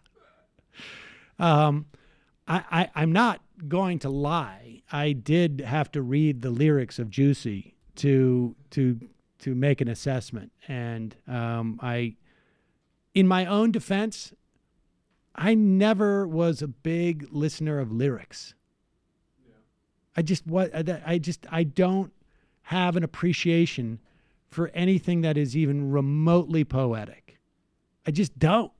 That is a liability, one that I feel should not come as a shock to anybody who's listened to this program for any extended period of time. Fran from Philadelphia. Everyone interested in understanding Venezuela should immediately go listen to the recent Historically episode with Mike Preisner of the Empire Files. Like Sam and Michael often do, Isha does a good job asking Preisner to pause his narrative and spell that out. It fills in some gaps left by Brooksy's otherwise good interview with Eva Gollinger. A Square. Scary stuff. Sadly expect SCOTUS to go for it now. MR been traveling but always listening. Fantastic interview today. And with that professor on for-profit higher education exploiting the poor, Mike can't wait to catch up with past Thursdays and TMBS. It's redo regime change for Latin America with Elliot Abrams back, and although we're consumed with what's going on in the U.S. of A., must pay attention. Yes, Sam Kamala will be a formidable, not only because she will leverage Obama mystique and machine, but a.k.a. sorority. Sisterhood will bring the black girl money and network machine. She also seduces the centrist illusion machine as well. Colin from Nebraska. Ben Shapiro demonstrated at a Young America's Foundation lecture 2 days ago. He thinks markets and risk are unique to capitalism and confuses worker cooperatives with any other business legal structure before it grows large enough where the owners hire employees. Socialist student gets destroyed. I'm not sure I followed any of that. But secret identity politics.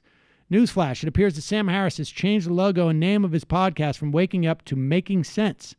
Perhaps he realized after the Ezra Klein podcast he should dial back the stoic guru angle and instead go with a title that reflects his general confusion and lack of self-awareness. Trickster. Kamala Harris lied during the town hall about her lifelong being anti-death penalty. It's proved she's an opportunist who will say anything depending on what is popular politically. If she gets into office, she will be even worse than Obama, and we will have a President Trump Jr. in 2028.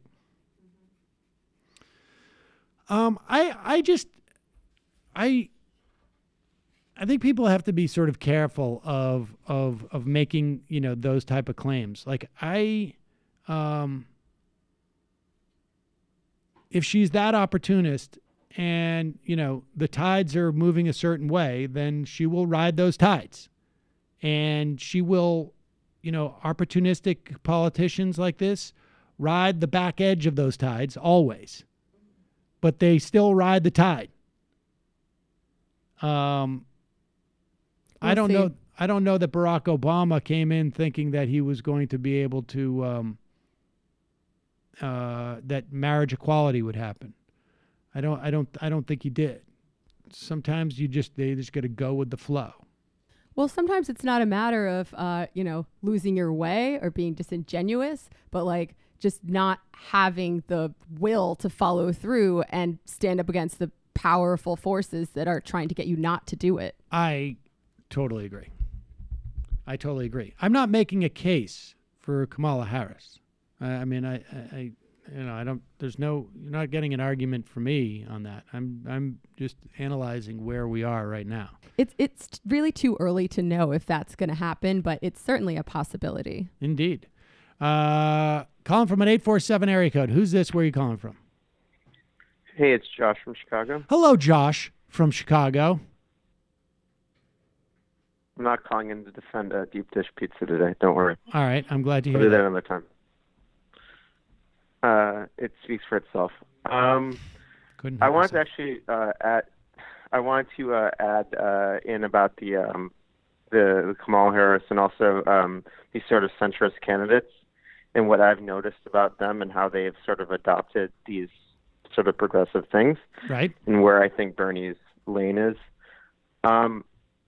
I've noticed that a lot of times they will the way to tell for lack of better words, a wolf in sheep's clothing. I've felt like, and this was especially true with Gillibrand, who I think is,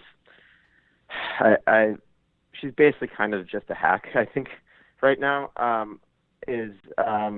they will not offer any kinds of specifics, right, and will speak in generalities. And then in the case of Gillibrand, she'll blow that question on Pod Save America, which was basically kind of just a layup question. And I think where Bernie and Warren will rise above is that they do actually speak in specifics. And I think it was Michael who talked about this the other day, where he said that Warren and Bernie can almost aid each other in a primary by almost being sort of a tag team for progressives and building on each other's ideas. And even though she's a bit more wonkish, I've been incredibly impressed with the campaign she's run so far. She's apparently done a good job in Iowa. And I think it's very possible that Kamala Harris, and I don't remember exactly how Marco Rubio was perceived by Republicans. Right. It's also very possible that she goes the way of Marco Rubio, where people see through her and she just goes nowhere. It's possible. I mean, it's possible. Here's the thing. Especially in a primary as big as Democratic primary is going to be. Yes, it's possible. Yes, but I will say this. The thing that really did Marco Rubio in was his work in the Senate. People, like he went out on a limb for immigration reform, and then he stepped back and basically dropped it. Literally dropped it in front of everybody. And I just don't think there's going to be an opportunity for Harris to make that kind of mistake. In the next 2 years, I just don't think there's going to be. But you may be right. We'll see. I mean, it's too early. It's too early to make these assessments. It's just, she comes out, she's got 20,000 people at her announcement rally. Her sort of coming out went off fairly flawlessly. But we'll talk about it right now. I appreciate the call, Josh. Here is Kamala Harris in a CNN town hall, which follows her big rally. 20,000 people. It's a lot of people, folks, on the day you announce. just logistically, that suggests that she has a very strong campaign apparatus. Now, granted, it was in California but I will remind you, California is in the third tranche. I think it's the third or fourth, basically, week of primaries. Super Tuesday, very early. And that's going to make a big, big difference. It's tough. It's tough. Here she is with Jake Harris at Drake University in Iowa. Excuse me, Jake Tapper. That would be. And she's talking about Medicare for all. Correct me if I'm wrong. To reiterate, you support the Medicare for All bill, I think initially co-sponsored by Senator Bernie Sanders. You're also a co-sponsor onto it. I believe it will totally eliminate private insurance. So for people out there who like their insurance, they don't get to keep it? Well, listen, the idea is that everyone gets access to medical care.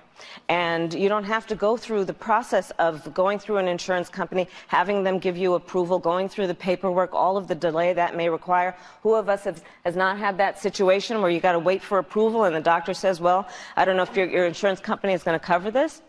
Let's eliminate all of that. Let's move on. All right, let's go to the I think she meant let's move on, not to switch questions. Jake Tapper took it that way. But look, I mean, here's an example of the opposite of what we've been talking about, right? She doesn't address the words that Jake Tapper says in terms of like, that means that people can't keep their insurance, because she's smart. She doesn't want to say that because that ended up being a club that they clubbed Obamacare with and Obama with. But she went on to say why nobody's going to care about that. So here she is talking about the morality of billionaires. Got to be careful here, folks, because, you need money to run for office if you're not going to get all those $27 donations. My question for you tonight is simple. In a society where nearly 1 in 5 children live in poverty, is the existence of multi-billionaires morally defensible? Well, let's just say this. We have had policies in this country, at least in the last 2 decades, that have disproportionately benefited the top 1% to the exclusion of working families. We have a situation in our country right now where just recently this administration passed a tax bill that benefits big corporations in the top 1% to the exclusion of supporting working families. And that is unconscionable. And you are exactly right. We have babies in America today that are on the verge of starving. We have families that cannot pay their bills. In fact, one of my proposals is that we address this inequity around what has been termed what would be one of the most significant tax cuts for middle-class families in generations. And it is what I propose. I call it the LIFT Act. But what we would do is for families who are making less than $100,000 a year. Pause it for a second before we hear what the plan is to not address that question. This is an insufficient answer from my perspective. And I'll tell you why. Because someone was talking about 2 decades. What is that? What are you talking about? 2 decades? Been like 50 years that we have had this income inequality. Like, she's not steeped in this, and it's clear. And there is only one way to deal with wealth inequality in this country. Now, you could say, I have no problem with wealth inequality. Fine. But I think people who listen to this program know that we have a problem with it. But there's only one way to deal with it, and that is not by providing $6,000 extra for some segment of the population and that's not a bad idea, but that's not going to deal with wealth inequality. Wealth inequality can only be dealt with by limiting the income of people making billions or millions of dollars. Just income inequality, let's start with. Wealth inequality, obviously, you need to, in some ways, get more aggressive with taxing wealth. There's a lot of arguments that it's very difficult to do. People are going to hide it and this and that. That all that may be true. We do it in terms of like we tax wealth in the context of property taxes right now. We could do it with other things. We could do it in terms of capital gains. We could do it in terms of a high top tax and a marginal tax rate. The ideas are out there. Every day for the past 2 weeks, we've been doing a video with AOC talking about it on national television, so it's not hard to find. But she doesn't want to go there. People can make their own assessments as to whether or not it's important that she goes there, but make no doubt about it, she's not going there. Good. $100,000 a year, they would receive a $6,000 tax credit that they could receive $500 a month. Understanding that we have so many families in America right now that are a $500 emergency away from complete financial catastrophe. Let's also understand that we've got to have economic policy in this country that understands that right now it's not working for working people. Right now in America, in 99% of the counties in America, if you are a minimum wage worker working full-time, you cannot afford market rate for a one-bedroom apartment. That is absolutely unconscionable. And so we've got to correct it. And part of it is that people at the top 1%, people who are making $10 million a year, who have $50 million a year, they need to pay more taxes. And she gets there. She gets there. And what we have to do is correct course. Because for too long, the rules have been working against working families and working for the benefit of the top 1%. We have to correct course. Now she won't go as far as saying that billionaires are morally indefensible. She says you got to raise taxes on the wealthy, but this is not anything that's particularly new. Like, look, there are specific plans out there. It's just interesting to me that she'll cite the $10 million figure, right? Which is where AOC has put her 70% tax rate that she's, rhetorically. It's just interesting. I will make this prediction. She will be a lot more specific this time next year. Well, she's going to have to be. Exactly. Because the beauty of candidates like Bernie and Warren is they make people say what they mean. Exactly. Like I heard someone say that Obama was the last horoscope candidate or the last candidate who could be vague enough so what he's saying could mean, whatever you want it to mean. And that's just not going to be possible anymore. That's exactly right. Well, Trump was the last one, I think. Well, I think you could get away with it on the right. In a little bit different way than you could on the left, particularly in this day and age. That ship has sailed on the right. But that's exactly my point, is that, there's a lot of stuff in there. There's a lot of you ask me a question, are billionaires immoral? I'm going to tell you everything that you know already about a problem that exists. But I'm going to prove to you that I know that problem exists. And then I'm going to give you a vague answer as to how I'm going to fix it. Yeah, I mean, Bernie got Hillary to run against single-payer health care the last time around. She was not expecting to have to do that. It is going to be very different this time. It is. And the fact is that you set expectations during these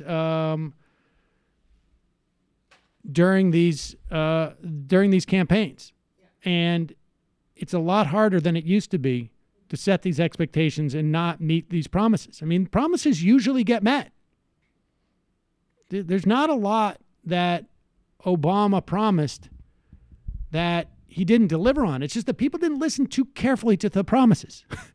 Yeah. Entitlement reform was on the bill. And fortunately, that didn't happen because of the Freedom Caucus. Did he promise card check? Card check, I don't know if I think he said he would sign it. But the problem, I think, was more with the Senate in that instance. But also, like what I was saying before about the powerful rightward forces that enact on you as soon as you get into office, if someone's being this vague at the outset, it doesn't bode well for the future. Wait to see where she is in January of next year.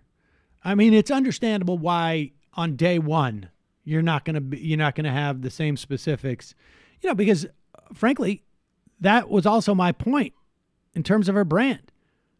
Elizabeth Warren, she's going to come out with proposals that are going to be surprising insofar as how they're executed. Same with Bernie. But there's not going to be any proposal that's going to come out of Bernie or Elizabeth Warren that we're going to be like, wow, I had no idea they wanted to do that. Right? I mean, that's just not going to happen because we know already what their agenda is. Calling from an 847 area code. Who's this? Where are you calling from? Hi, Sam. It's Brian from Chicago. Hello, Brian from Chicago. What's on your mind? Hey, first of all, thanks for taking my call. Just want to let you know, long-time listener, first-time caller. You guys do a great job. Love listening in. I don't know if anybody else was catching this, but I had a hard time. I couldn't hear the videos that you were playing on the phone line, at least. So I missed all that clip. I heard your commentary, but yeah, I just wanted to let you know since you're doing some troubleshooting, it seemed. But anyway, I'll keep this short. Do you know if anybody's really spoken out about what they think about private prisons or anything, specifically Kamala Harris? Do you know if she's said anything about that? Well, you know, it's funny that you mentioned that about private prisons. I don't know that she's addressed private prisons as of yet on the federal level. I think the on the federal level, the Obama administration had basically said we're going to get rid of private prisons, if I'm not mistaken. Now, that was reversed by Trump, but I have no reason to believe that she is going to be to the right of Obama on this. Like, you know, prison reform is one of the few bipartisan areas where you have a certain amount of cover, regardless of where you are. However, we do have this clip of Kamala Harris from 2013 at the Chicago Ideas Week. And again, I sadly, I say this with regret, don't think that Democrats largely are going to have as much of an issue with her stance on criminal justice reform that I have.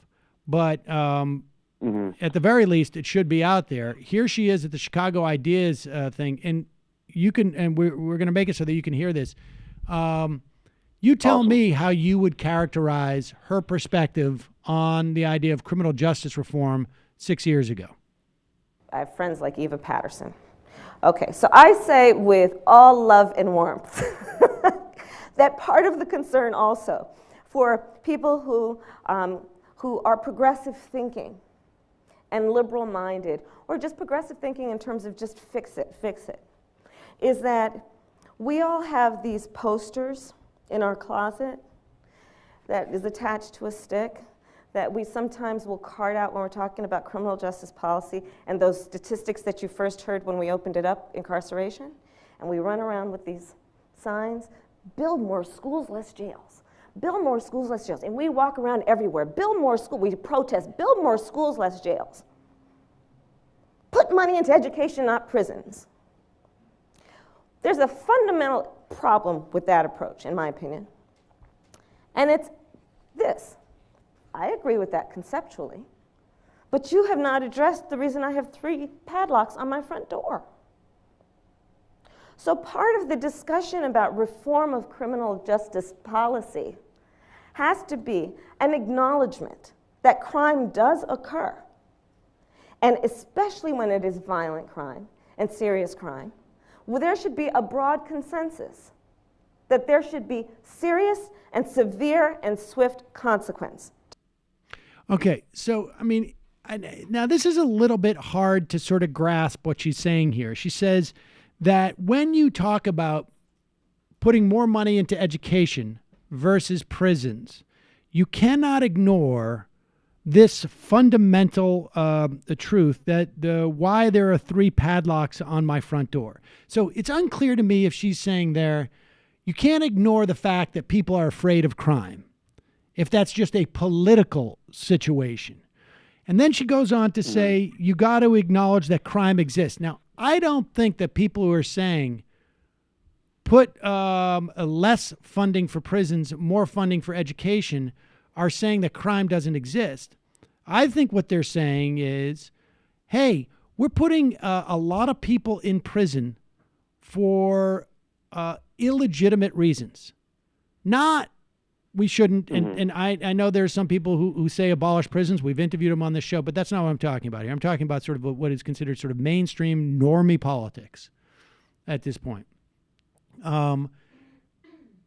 I don't think that there's any major contingent in the Democratic Party that says we don't believe crime exists. But I think there is the mainstream of the Democratic Party in 2019 says there's a lot of people in prison who shouldn't be in prison. There's, in fact, there's an extraordinary number of people. And that's what I think the marijuana, decriminalization, legalization movement is largely about.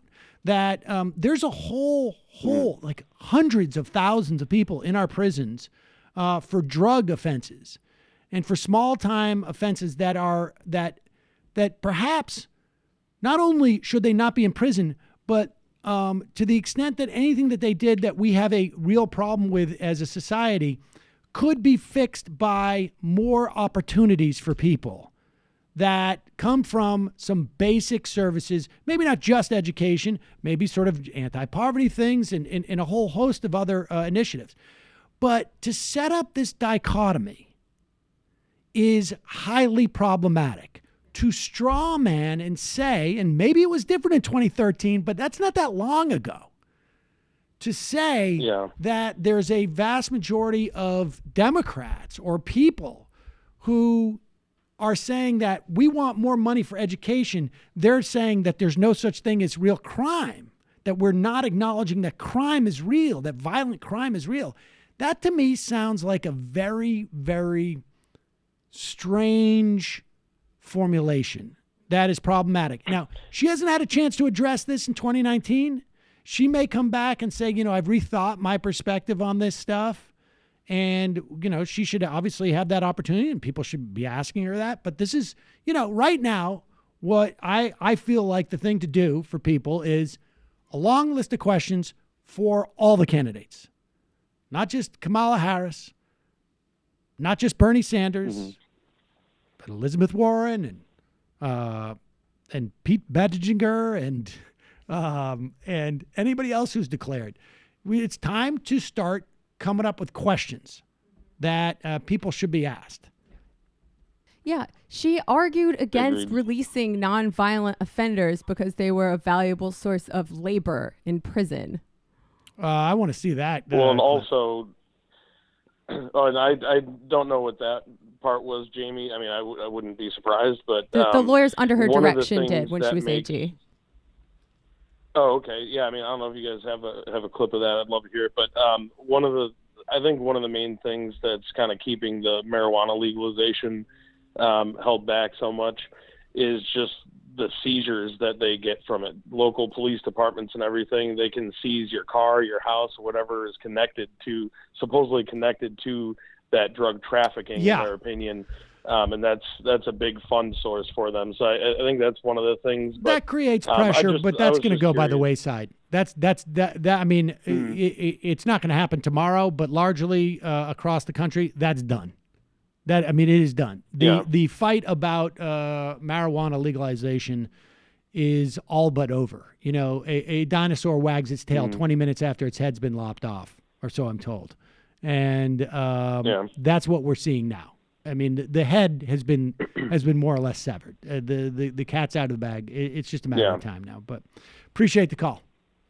Oh, and 2013 was also the same year that Black Lives Matter became active.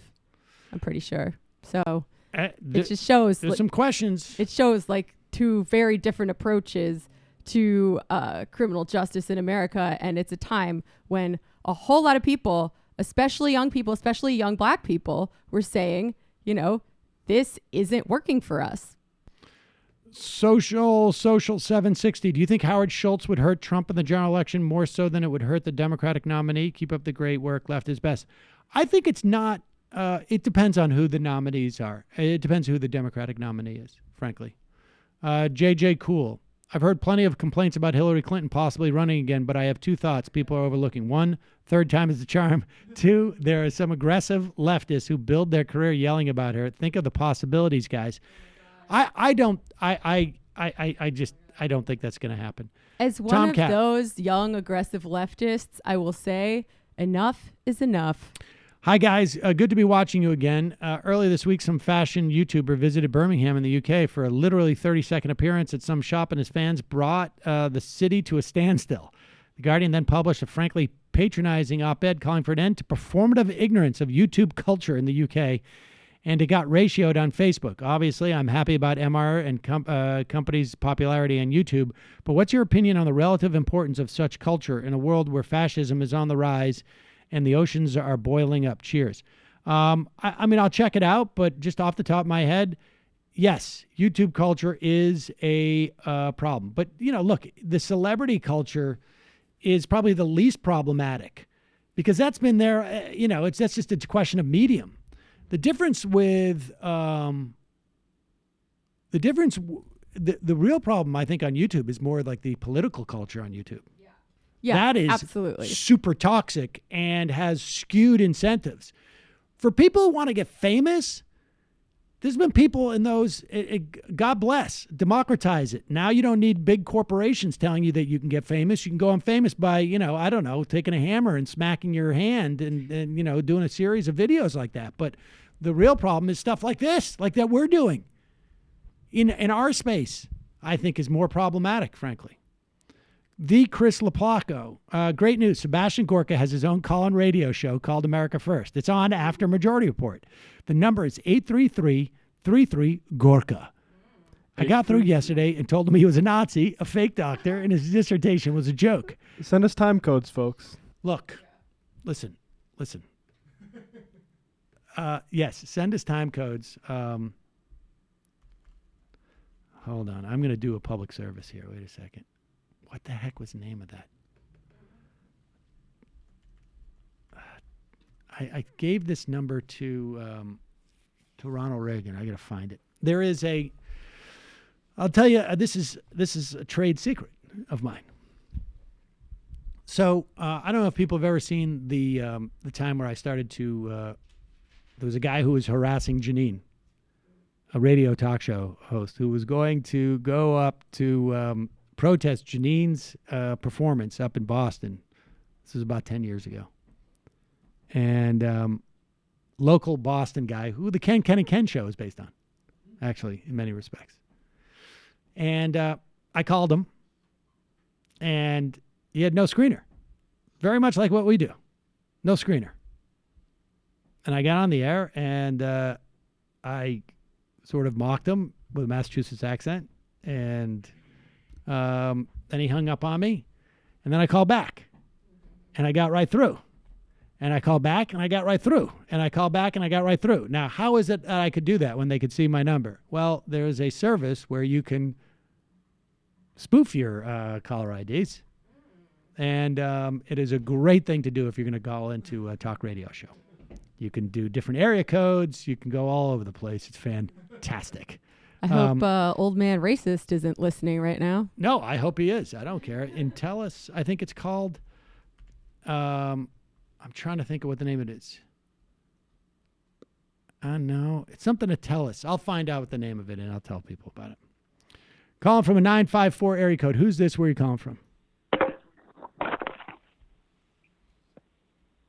Hello, this is Santiago from Florida. How are you? Good. How you doing, Santiago? Wonderful. First off, I just wanted to thank you guys. I discovered you about, 9 months ago, and it's been really educating. So I appreciate what you guys are doing. Keep it up. How'd you find us? Where'd you find us on? On YouTube? So I started getting into YouTube, and I would watch the Young Turks, and it would be one of the suggested videos. So via YouTube, suggested videos is how I came to you guys. Okay. But my question is in regards to as a theme, apathy in general. But with everything that's going on, especially what you were talking about, Roe versus Wade and whatnot, it's easy to see that some sort of action is harder these days, especially in a internet kind of environment. So my question specifically is just, how do you see, or when do you see some sort of action needed besides just voting for representatives. Activism back in the day, let's say Martin Luther King Jr. was effective in terms of just physical bodies, but Trump getting elected and the use of memes and I'll tell you something. Internet culture in general. I'll be specific about this. I think people need to begin to become more aware of their power in terms of their labor. And we just saw a prime example of it. It's been undersold and it has been obfuscated, I think, and I don't know how deliberately, but the reason why that shutdown ended was because of what the air traffic controllers were doing and the threats that came from the flight attendants and the TSA. There was an understanding that they had basically hit their limit and they were going to do something. And they started to do it Friday morning. There were 3 airports that had to shut down or halt flights for like an hour. It was a brief work stoppage. And that basically brought Trump and the Republicans to their knees within hours. And it has been undersold, the implications of that. And frankly, I'm not convinced that part of the reason why they get nervous is just like, we don't want this to be too exposed. Look, we're watching it with the teachers in red states right now, and there's going to be a couple of more examples. Inevitably, they're going to happen, but the perspective on this one thing, the power of withholding labor, has changed. And it changes slowly. People have to see it because it's a very scary concept. Very, very scary for people. With good reason, but it's a very scary concept. But I think if that starts to catch on more, you're going to see that's when things are going to start getting dramatic. Yeah. And a real quick follow-up, if it I was, may. It was a wildcat strike as well that was tacitly supported by the union. Like, that's what the statement said to me anyway, the sick out. And, like, people always look at me like I'm crazy when I say these things. But, like, how do you think that we got the right to legally unionize in the first place? People went on wildcat strikes. Like, working class people took risks with their own lives. Some people died so that they could have a chance at a better life and so that we could too. And people need to remember that we do the work that makes this country run. And something like airports, it turns out, are pretty easy to shut down. We saw it when the Muslim ban went through right after Trump got elected, and we're seeing it today. And they shut down the flow of commerce, and they mess with rich people's lives. Well, that's the other thing too. It's not just about airline travel. It's like all of your package that you've been waiting for. How would you like to wait another couple of days? That's a problem. All right, what's your follow-up? Just in terms of, I haven't looked this up specifically, but I've heard hints of the use of the word economic terrorism and what they're doing with people with their protests of Israeli products and stuff. I was just wondering, what I hear from you is that it's still very much needed physical bodies in the street, but in terms of our ability to, let's say, stop buying certain products or not show up to work all on the same day and whatnot being considered economic terrorists or utilizing laws do you see the internet being useful in that, in the way that the Republicans have kind of, or maybe the far right has kind of hijacked using misinformation online? And is there a way to, let's say, take that back and utilize it today, or is it still strictly, do you think, in the streets? No, I don't think it's an either or type of situation. I think that we know more about these strikes in the red states teacher strikes because of the internet, right? I mean, it's not an either or, and it can't be an either or. Appreciate the phone call. The internet can be used to organize the street actions. Indeed. Let's go to the phone. Oh, we got 2 in a row here. Calling from a 215 area code. Who's this? Sam, hi, it's Mindy. How you doing? Mindy! How are you, Mindy? Hi. I just wanted to, I don't want to keep you on the phone for a long time, but people my age are loving Kamala. I mean, I know that you have some issues I know with her and stuff, but I know they do. No. I mean, like Love. Republicans, Democrats. I mean, not Republicans, but like, my girlfriend. But I mean, they're going nuts. They're just on Twitter. They're going nuts about her. I keep asking questions like Kamala or Warren or like Kamala and Klobuchar. Like I keep trying all different combinations, and if like you look at my feed or anything, you can see they're going freaking crazy over Kamala. Yeah. I mean, unless she makes some really like horrible thing. I mean, even with her thing, what would she do with Mnuchin? Because I was reading about her, like the things that she did when she was an AG. They don't care. Well, I would say two things, Mindy. I would say two things. One is it's super early. Two is Twitter is not the real world. And No, I'm not just talking about Twitter. I'm talking about people that I'm talking to, my friends, people in the market, people in general. People I know. But you also got to remember, like, she's the first person to, Warren has declared, but it's still early.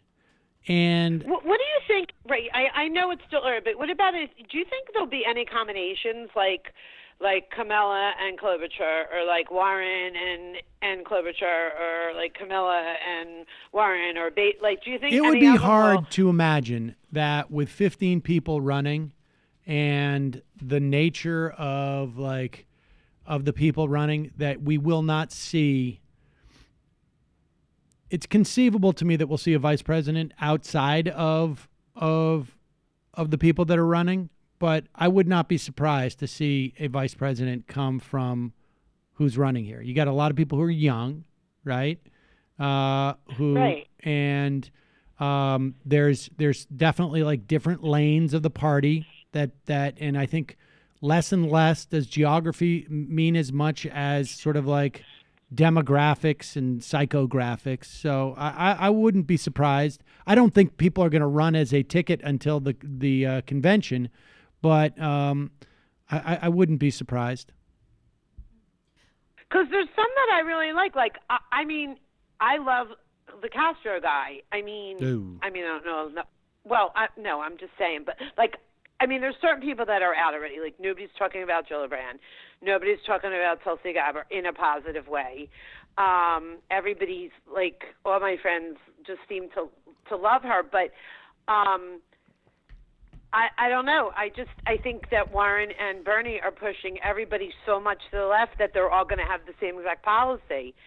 Eventually, they're going to end up with the same policy. But I will tell you this, that everybody that I know doesn't really, I mean, they would like Kamala to run, but whoever gets the nomination, they're behind her. Or her or him. Right. They're totally behind them. I mean, everybody is just completely unified in that theme. I think it's hard to. I think there are going to be some people who will be like, I will never support X or I will never support Y, but I think those people are going to be pretty narrow. I think that's true. Yeah, and last thing, Steve Schmidt. Yeah. He's the one that, I don't know if you know this. Did you know this? I don't know if you talked about this. He's the one behind Schultz. Howard Schultz. Yeah, you got to make money, Mindy. It's hard out there for a player. I told you he was a scumbag a long time ago. I'm sorry. Did I say that he was not?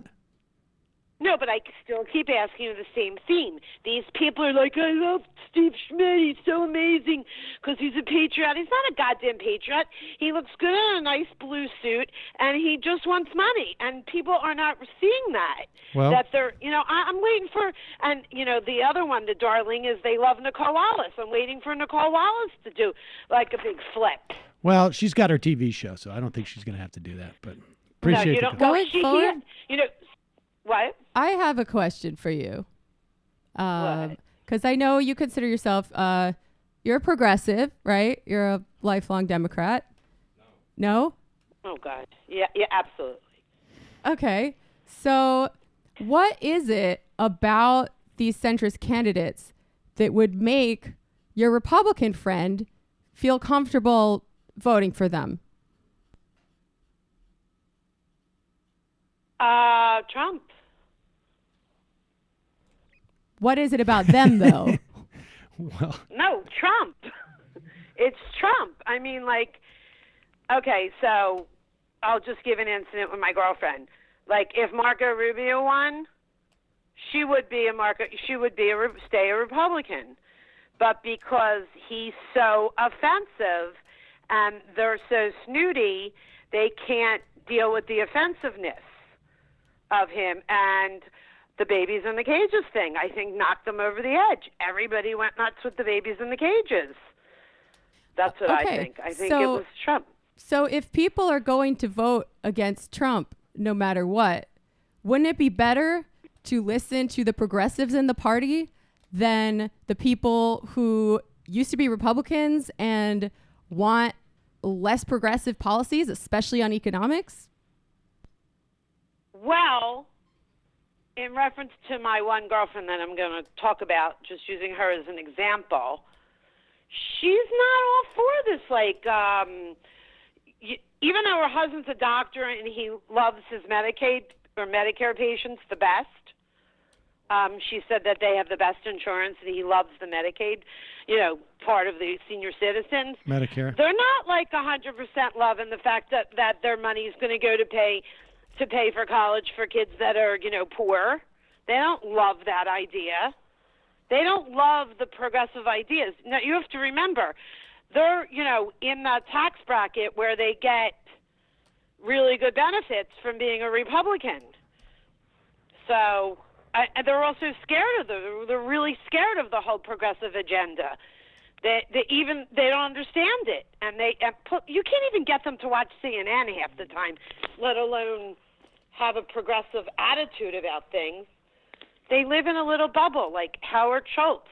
I mean, not that kind of bubble, but they live in a little bubble. Their big decision in life is what they're going to wear to a wedding. I mean, they don't have the same problems we have. There you go. They don't understand. I just want to caution any Democrats against letting folks, and not just people, but like interests like that, moneyed interests, steer policy within the party as it starts to attempt to realign into something more populist and oriented towards the working class. If they're against Trump no matter what, then they can come along or not. There's an ABC. Jamie. Last thing. Jamie, I have literally told her to go fuck herself 100 times. I don't care what she says. Okay? Seriously. I don't care what any of them says. They have to come on our chain. We don't have to go on theirs. Exactly. I just happen to. All right. Appreciate. So. That's good, All Minnie. right. All right. Love you. Love you. Good new talk. ABC News Washington Post poll. 47% of Democrats say they want a candidate close to them on issues. 43% prioritize a candidate who could defeat President Trump. Those numbers are problematic, to say the least. Yeah, you kind of convinced me on the electability thing. I think it's less clear than I did before. The problem with that 47 to 43% is just like, we're talking about a polarized electorate in the context of a polarized electorate. Now, because I would guarantee that the assessment of that 47% as to who is more electable is also probably, like, the electability thing is also going to split right down the middle. This is going to be pretty messy stuff here. And I still think there are good arguments that Bernie is more electable, but... Well, there are good arguments for everybody. Honestly. Some people are stronger than others. But calling from a 610 area code. Who's this? Where are you calling from? This is going to be the final call of the day. Hi, Sam. Mike from Pennsylvania. Mike from Pennsylvania. We just had 2 in a row. That's what I thought when I saw those numbers. Yeah. So I'm going to, I hope you don't mind, but gently scold you if I can. You son of a bitch. Why would you do that gently? I think okay. Here's the way I look at it. We have to go after Kamala Harris with everything we've got now. We have to make her unacceptable to progressives. Unfortunately, that's our role is we have to be the propaganda arm of the leftist movement.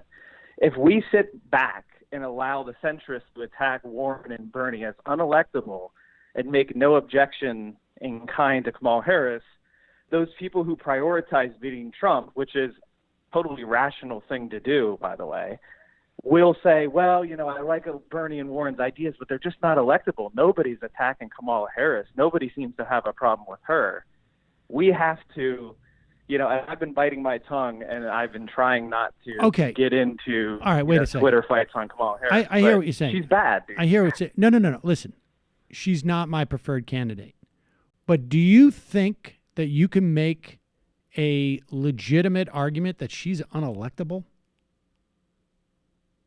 I think if the entire progressive movement rejects her because of her previous positions, then wait. But that's a different argument. Sort of a self-reinforcing argument. Well, hold on for a second. Are you making the? Do you think that the argument is that she's unelectable in the Democratic primary, or do you think she's unelectable in? Because unelectable means a thing, right? So if you think she's unelectable, if she's unelectable in the Democratic primary, you have nothing to worry about if you don't want her to win. If she's unelectable that's not what I'm saying. You saying that she's unelectable? So here's what unelectable means to me, and then we can proceed. Unelectable is on the day of the election, a majority of the voters will not vote for you for whatever reason. Which election? And so the actual election, the general election. So it's a bullshit. It's a no. I mean any. It's a bullshit phrase, is what I'm trying to say. You create the condition of electability. Oh, all right. Well, here's. I mean, this is why we're talking across each other. I'm using the word as it is in the dictionary, and you have an idiosyncratic version of the word. Unelectable to me means she can't win specifically in the general. Okay. And I don't think you can make that case. I don't think that. I think you can. Well, what's your case? What's the case that she can't win in the general? The case she can't win in the general is that a significant portion of the progressive left rebels and votes for a third party because they've had it with centrist Democrats who are willing to sacrifice the interests of working class people and the poor, and who want to impose a extremely harsh criminal justice platform, and who personally profited off of donations from Donald Trump and Mnuchin and all these other people who she's supposedly against. So let me ask you this, Mike. Are you going to say right now that if Kamala Harris is the Democratic nominee, you're going to vote? You're not going to vote for her? Well, here's how I'll answer that question. I won't dodge it, which is at this time we are 2 years, a little bit less, from the presidential election. If me saying that I won't vote for Kamala Harris in November of the election means that she will lose the primary, I'll say it. If we're actually in a situation where she is the nominee, I'll vote for her. Whatever, I'll make that decision at the time. This is why I disagree with what you're arguing, is that I didn't believe that, you didn't believe that. Nobody's going to believe you, Mike. Nobody's going to believe anybody rational that you're not going to vote, and to the extent that there's going to be very few. If Kamala Harris is going to be stopped, it's not going to be on an argument of electability. It's just not believable because she's going to win some primaries. But why is Bernie not electable under their argument? I don't. What is it about him? I think they're wrong, and that's why I have been saying I don't think there's any candidate who's not electable, unelectable, and I that's the truth, and it's the most defensible position. The question then becomes,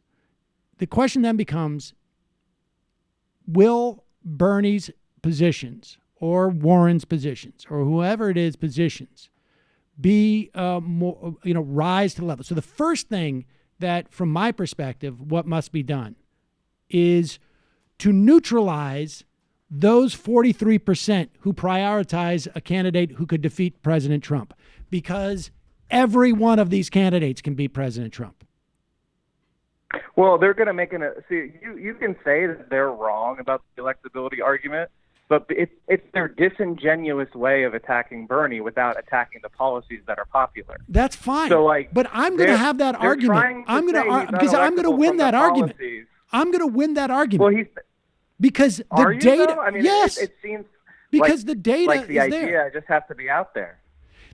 I can assure you this: I have a better chance of winning the argument that Bernie or Warren is perfectly electable than you do that Kamala Harris is not. I mean, I can make all sorts of arguments about how Kamala Harris is from California, and I don't think she'll appeal to Michigan and Pennsylvania as much as Bernie will. And I think we all know what I'm saying, and that's not an argument I want to make, but I also think there's something to it, right? Hillary Clinton lost Michigan. Hillary Clinton lost Michigan by what, 10,000 votes? And now you have a Democratic governor there, and you don't have active voting suppression. So you tell me that Kamala Harris is not going to make up 7,000 votes in Michigan? That the African-American community is not going to come out for her? Michigan. What's that? Like, here's the thing. There's 2 years here, and we don't know what's going to happen in society or what. No.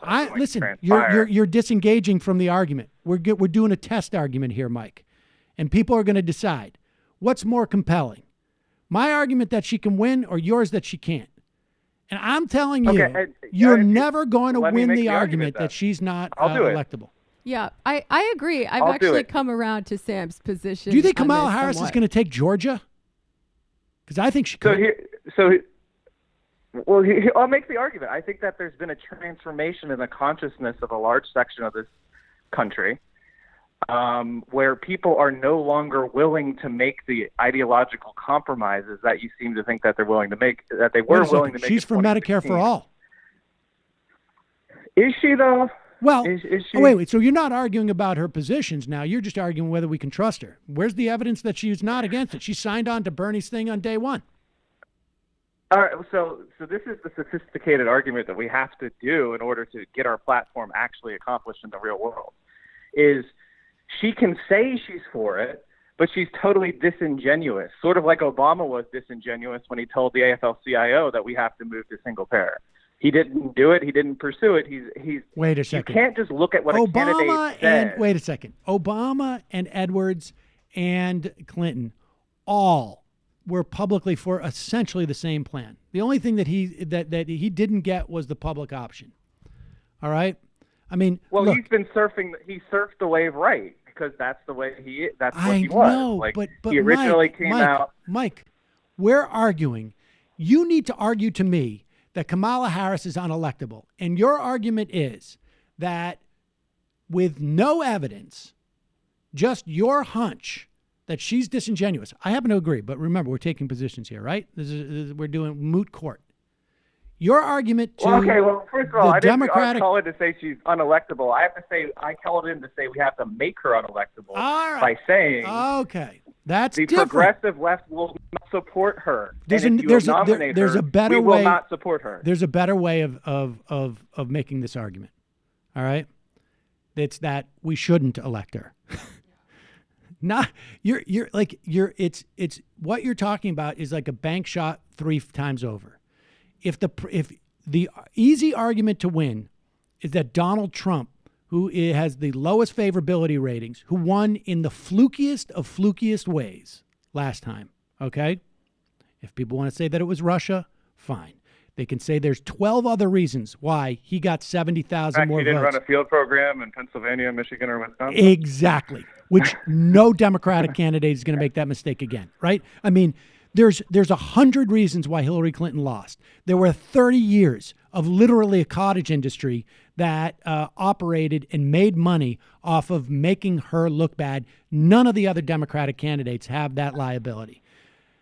The argument that you want to make is those 43% of the Democrats who like Kamala Harris, or some percentage of them who, because they think that she's the only person who will win, you're wrong. She's not the only person going to win. Vote for the person who you think is going to provide the closest to your vision of where the country should be. And if you look at the polls, that's where the argument has to start with. And that is going to require a candidate who comes up and has a compelling vision for the country. And then you can make that argument. You can talk about Harris. Listen to the way Mindy didn't answer Jamie's question when Jamie was like, well, what is it about Kamala that makes people comfortable, those Republicans, with voting for her? The second half of that question is what makes them not want to vote for Bernie or Warren. If they're the same, if they're all Medicare for all, and if they're all largely the same on the policies, what about Kamala Harris is appealing to them? And the answer is they know she's disingenuous. They know she's lying. She's just not as strident about it. I mean, she's just not. She's just not as strident about it. I mean, look, I think the disingenuous argument I think is going to be problematic. I think you just go right on. You start. Here's the thing: you start with the criminal justice reform, because if you cannot convince, the significant but not overwhelming part of the Democratic Party that this makes her inappropriate to be the primary winner, then you've lost. So it has to start with the people who put criminal justice at the top of their list. That's how you start. Well, why do you think she's a top-tier candidate? Because she just got 20. What makes her a good candidate? She just was able to mobilize 20,000 people who come out in front of her thing. And right. Well, why isn't Dianne Feinstein running, or why isn't a million other centrist Dems? Why is she the one running? Like, why does she get 20,000 people to come out? Why? I haven't seen her do anything significant. She never even made a speech that I know of. Because I don't know if you're Mike. You clearly got to be aware of the fact that the most active. If there are two demographics of people who are the base of the Democratic Party who are the most active and activated by the Trump election, it is women about exactly her age, and I would say African American women. And I think there's something to that, right? But I think it's not led by the masses. Like, if you look at the polls, she doesn't rise. I love Beto O'Rourke, and I think he's a joke candidate, and I think you would agree that too. So there's some sort of party apparatus and donor network, of course, and their allies in the media that are pushing her. Of course, now, if you really believe that she's going to make these issues, like, you as a left-wing commentator have to say, knowing who supports her, I don't believe her. Seeing her videos from 2 years ago, you as a progressive cannot vote for Kamala Harris because she is not one of us. And you have. That's a different and I know argument. that's an uncomfortable way, yeah, but it's necessary. But yeah, Mike. But you're not listening to what I'm saying. This has to start with criminal justice reform, because if you cannot convince those people, right, who are the biggest activists in that space, it is largely, it seems to me, African American millennials. And if they are not prepared to register problems with Kamala Harris, then it's going to be a real problem. That's where it's going to, because they have the most prominent voices. They have done the greatest amount of work in that space. And she, based upon, at least what we've seen of her past, is a very problematic candidate in that regard. And so that's where it's going to start. Well, we have to make it a big deal. Like, Mike, I've played 3 videos on it today. I understand, make a big deal, but you can't start with unelectability. You can't start with she's not in favor of the thing that she signed on with Bernie Sanders for. You can't start with that. This is what I'm saying. Well, what I'm arguing. I understand what you're arguing. I understand what you're arguing. The response to is she's not really progressive is that, she's supporting the Medicare for All bill. And the answer to that is she's totally disingenuous. I mean, someone who could laugh about using a big stick on poor parents 3 years ago. Mike, is not. Listen to what I'm saying. Listen to what I'm saying. I'm telling you, you're trying to build the 10th floor of a building before you lay a foundation. And that's very problematic because it's going to fall. Look, That's what I'm arguing. I understand your frustration with people using the electability argument on Bernie. But I think in this case, and, I've changed my mind a little bit about this after talking to Sam. The best way to counter that is to make a positive case for why that argument is bullshit, not a negative case for why Kamala Harris is not electable, because we don't really know.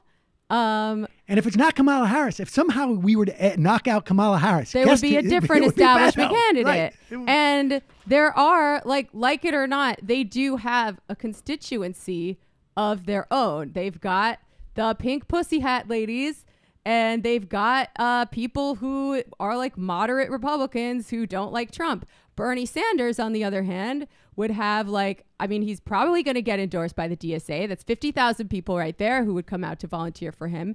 And he would get a lot of people out to vote who don't normally vote, which is what Jeremy Corbyn was able to do in the UK, especially the youth vote. Their participation jumped up by 12 points than what it was before. So let's focus in this instance on the positive construction of that argument, because otherwise it's just not that strong. And all I'm saying is that you cannot jump to she's disingenuous because of her phraseology with Medicare for All. There is no evidence that you can present at this time that she is disingenuous about Medicare for All. I may agree with you that it's opportunistic, but there's no evidence that you're going to provide that's going to compel anybody. However, there is a lot of evidence that she is completely not on board and in the wrong direction, has been a malignant force in the context of criminal justice reform. So what I'm saying is you establish that first, and you do not, you undercut your argument by starting with Medicare for All. You start with your strongest point. I do agree that she's disingenuous about Medicare for All, though, and we should get to that after the criminal justice stuff. The criminal justice stuff must be established because that's right. That's her biggest liability, and that is the one that will be most revelatory to people. Now, and I think what I'm trying to say in a nutshell is we have to be propaganda agents, which means we can't be neutral on Kamala Harris and wait and see. We have to just say, no, she is unacceptable because whatever reason. For me, it's criminal justice, and two, it's her donors, because I look at things in a systems way. Like, who supports these candidates, and that will tell you what they will do once they win. And as we saw with Obama, he was supported by Wall Street. He served Wall Street's interests. It was a point-blank, pretty clear and obvious way of tracing his policy preferences. I agree, but we listen, agree. That's a much better argument. The facts, too, though, because if you focus on her as Attorney General, right, and her failure in the context of a criminal justice analysis, the next step is the mortgage, her role in the mortgage debacle. And then what comes after that, Mike? Who did she get money from? Her donations from Mnuchin yes, and Donald right? Trump. So just build this organically. When people get out there and they say, because she said the words, and this is important to me, and therefore that's proof that she doesn't believe it's important to her, you know what they do? They make themselves look like idiots, and they make it possible for everybody just to completely ignore what they're saying. So, all right, look, dude, we're going to continue to have this conversation. We're all on the same side. Yeah. All right. Talk to you later. Thanks. Okay. I love you guys. I love you too. I think I won that. This is interesting. Stacey Abrams to deliver the Democratic response to the State of the Union. This is going to be... Responses to the State of the Union are notoriously places where prominent candidates go to end their career. And so... Now, although Jim Webb did one, if I remember correctly, and that was pretty good for him. And he was a lunatic. But it'll be interesting. I hope they do it in a live venue. Not in a diner. Not in a closed room. Do it in a live venue. That's why it always fails. because you've just come out of a situation where the president has delivered to a live venue, and there's that energy, and there's the cheering. Go into a live venue with about 1,000. Yeah. Do it from a pulpit. Do it from go in there and go into a live venue. All right, folks, we've run out of time. Mike from PA just completely. We'll get to the Venezuela stuff tomorrow, and the regime change stuff tomorrow. All right. Speaking of tomorrow, see you tomorrow. It might take all the strength I got to get to where I want, but I know somehow I'm gonna get there. I wasn't looking when I just got caught between the truth and the lie.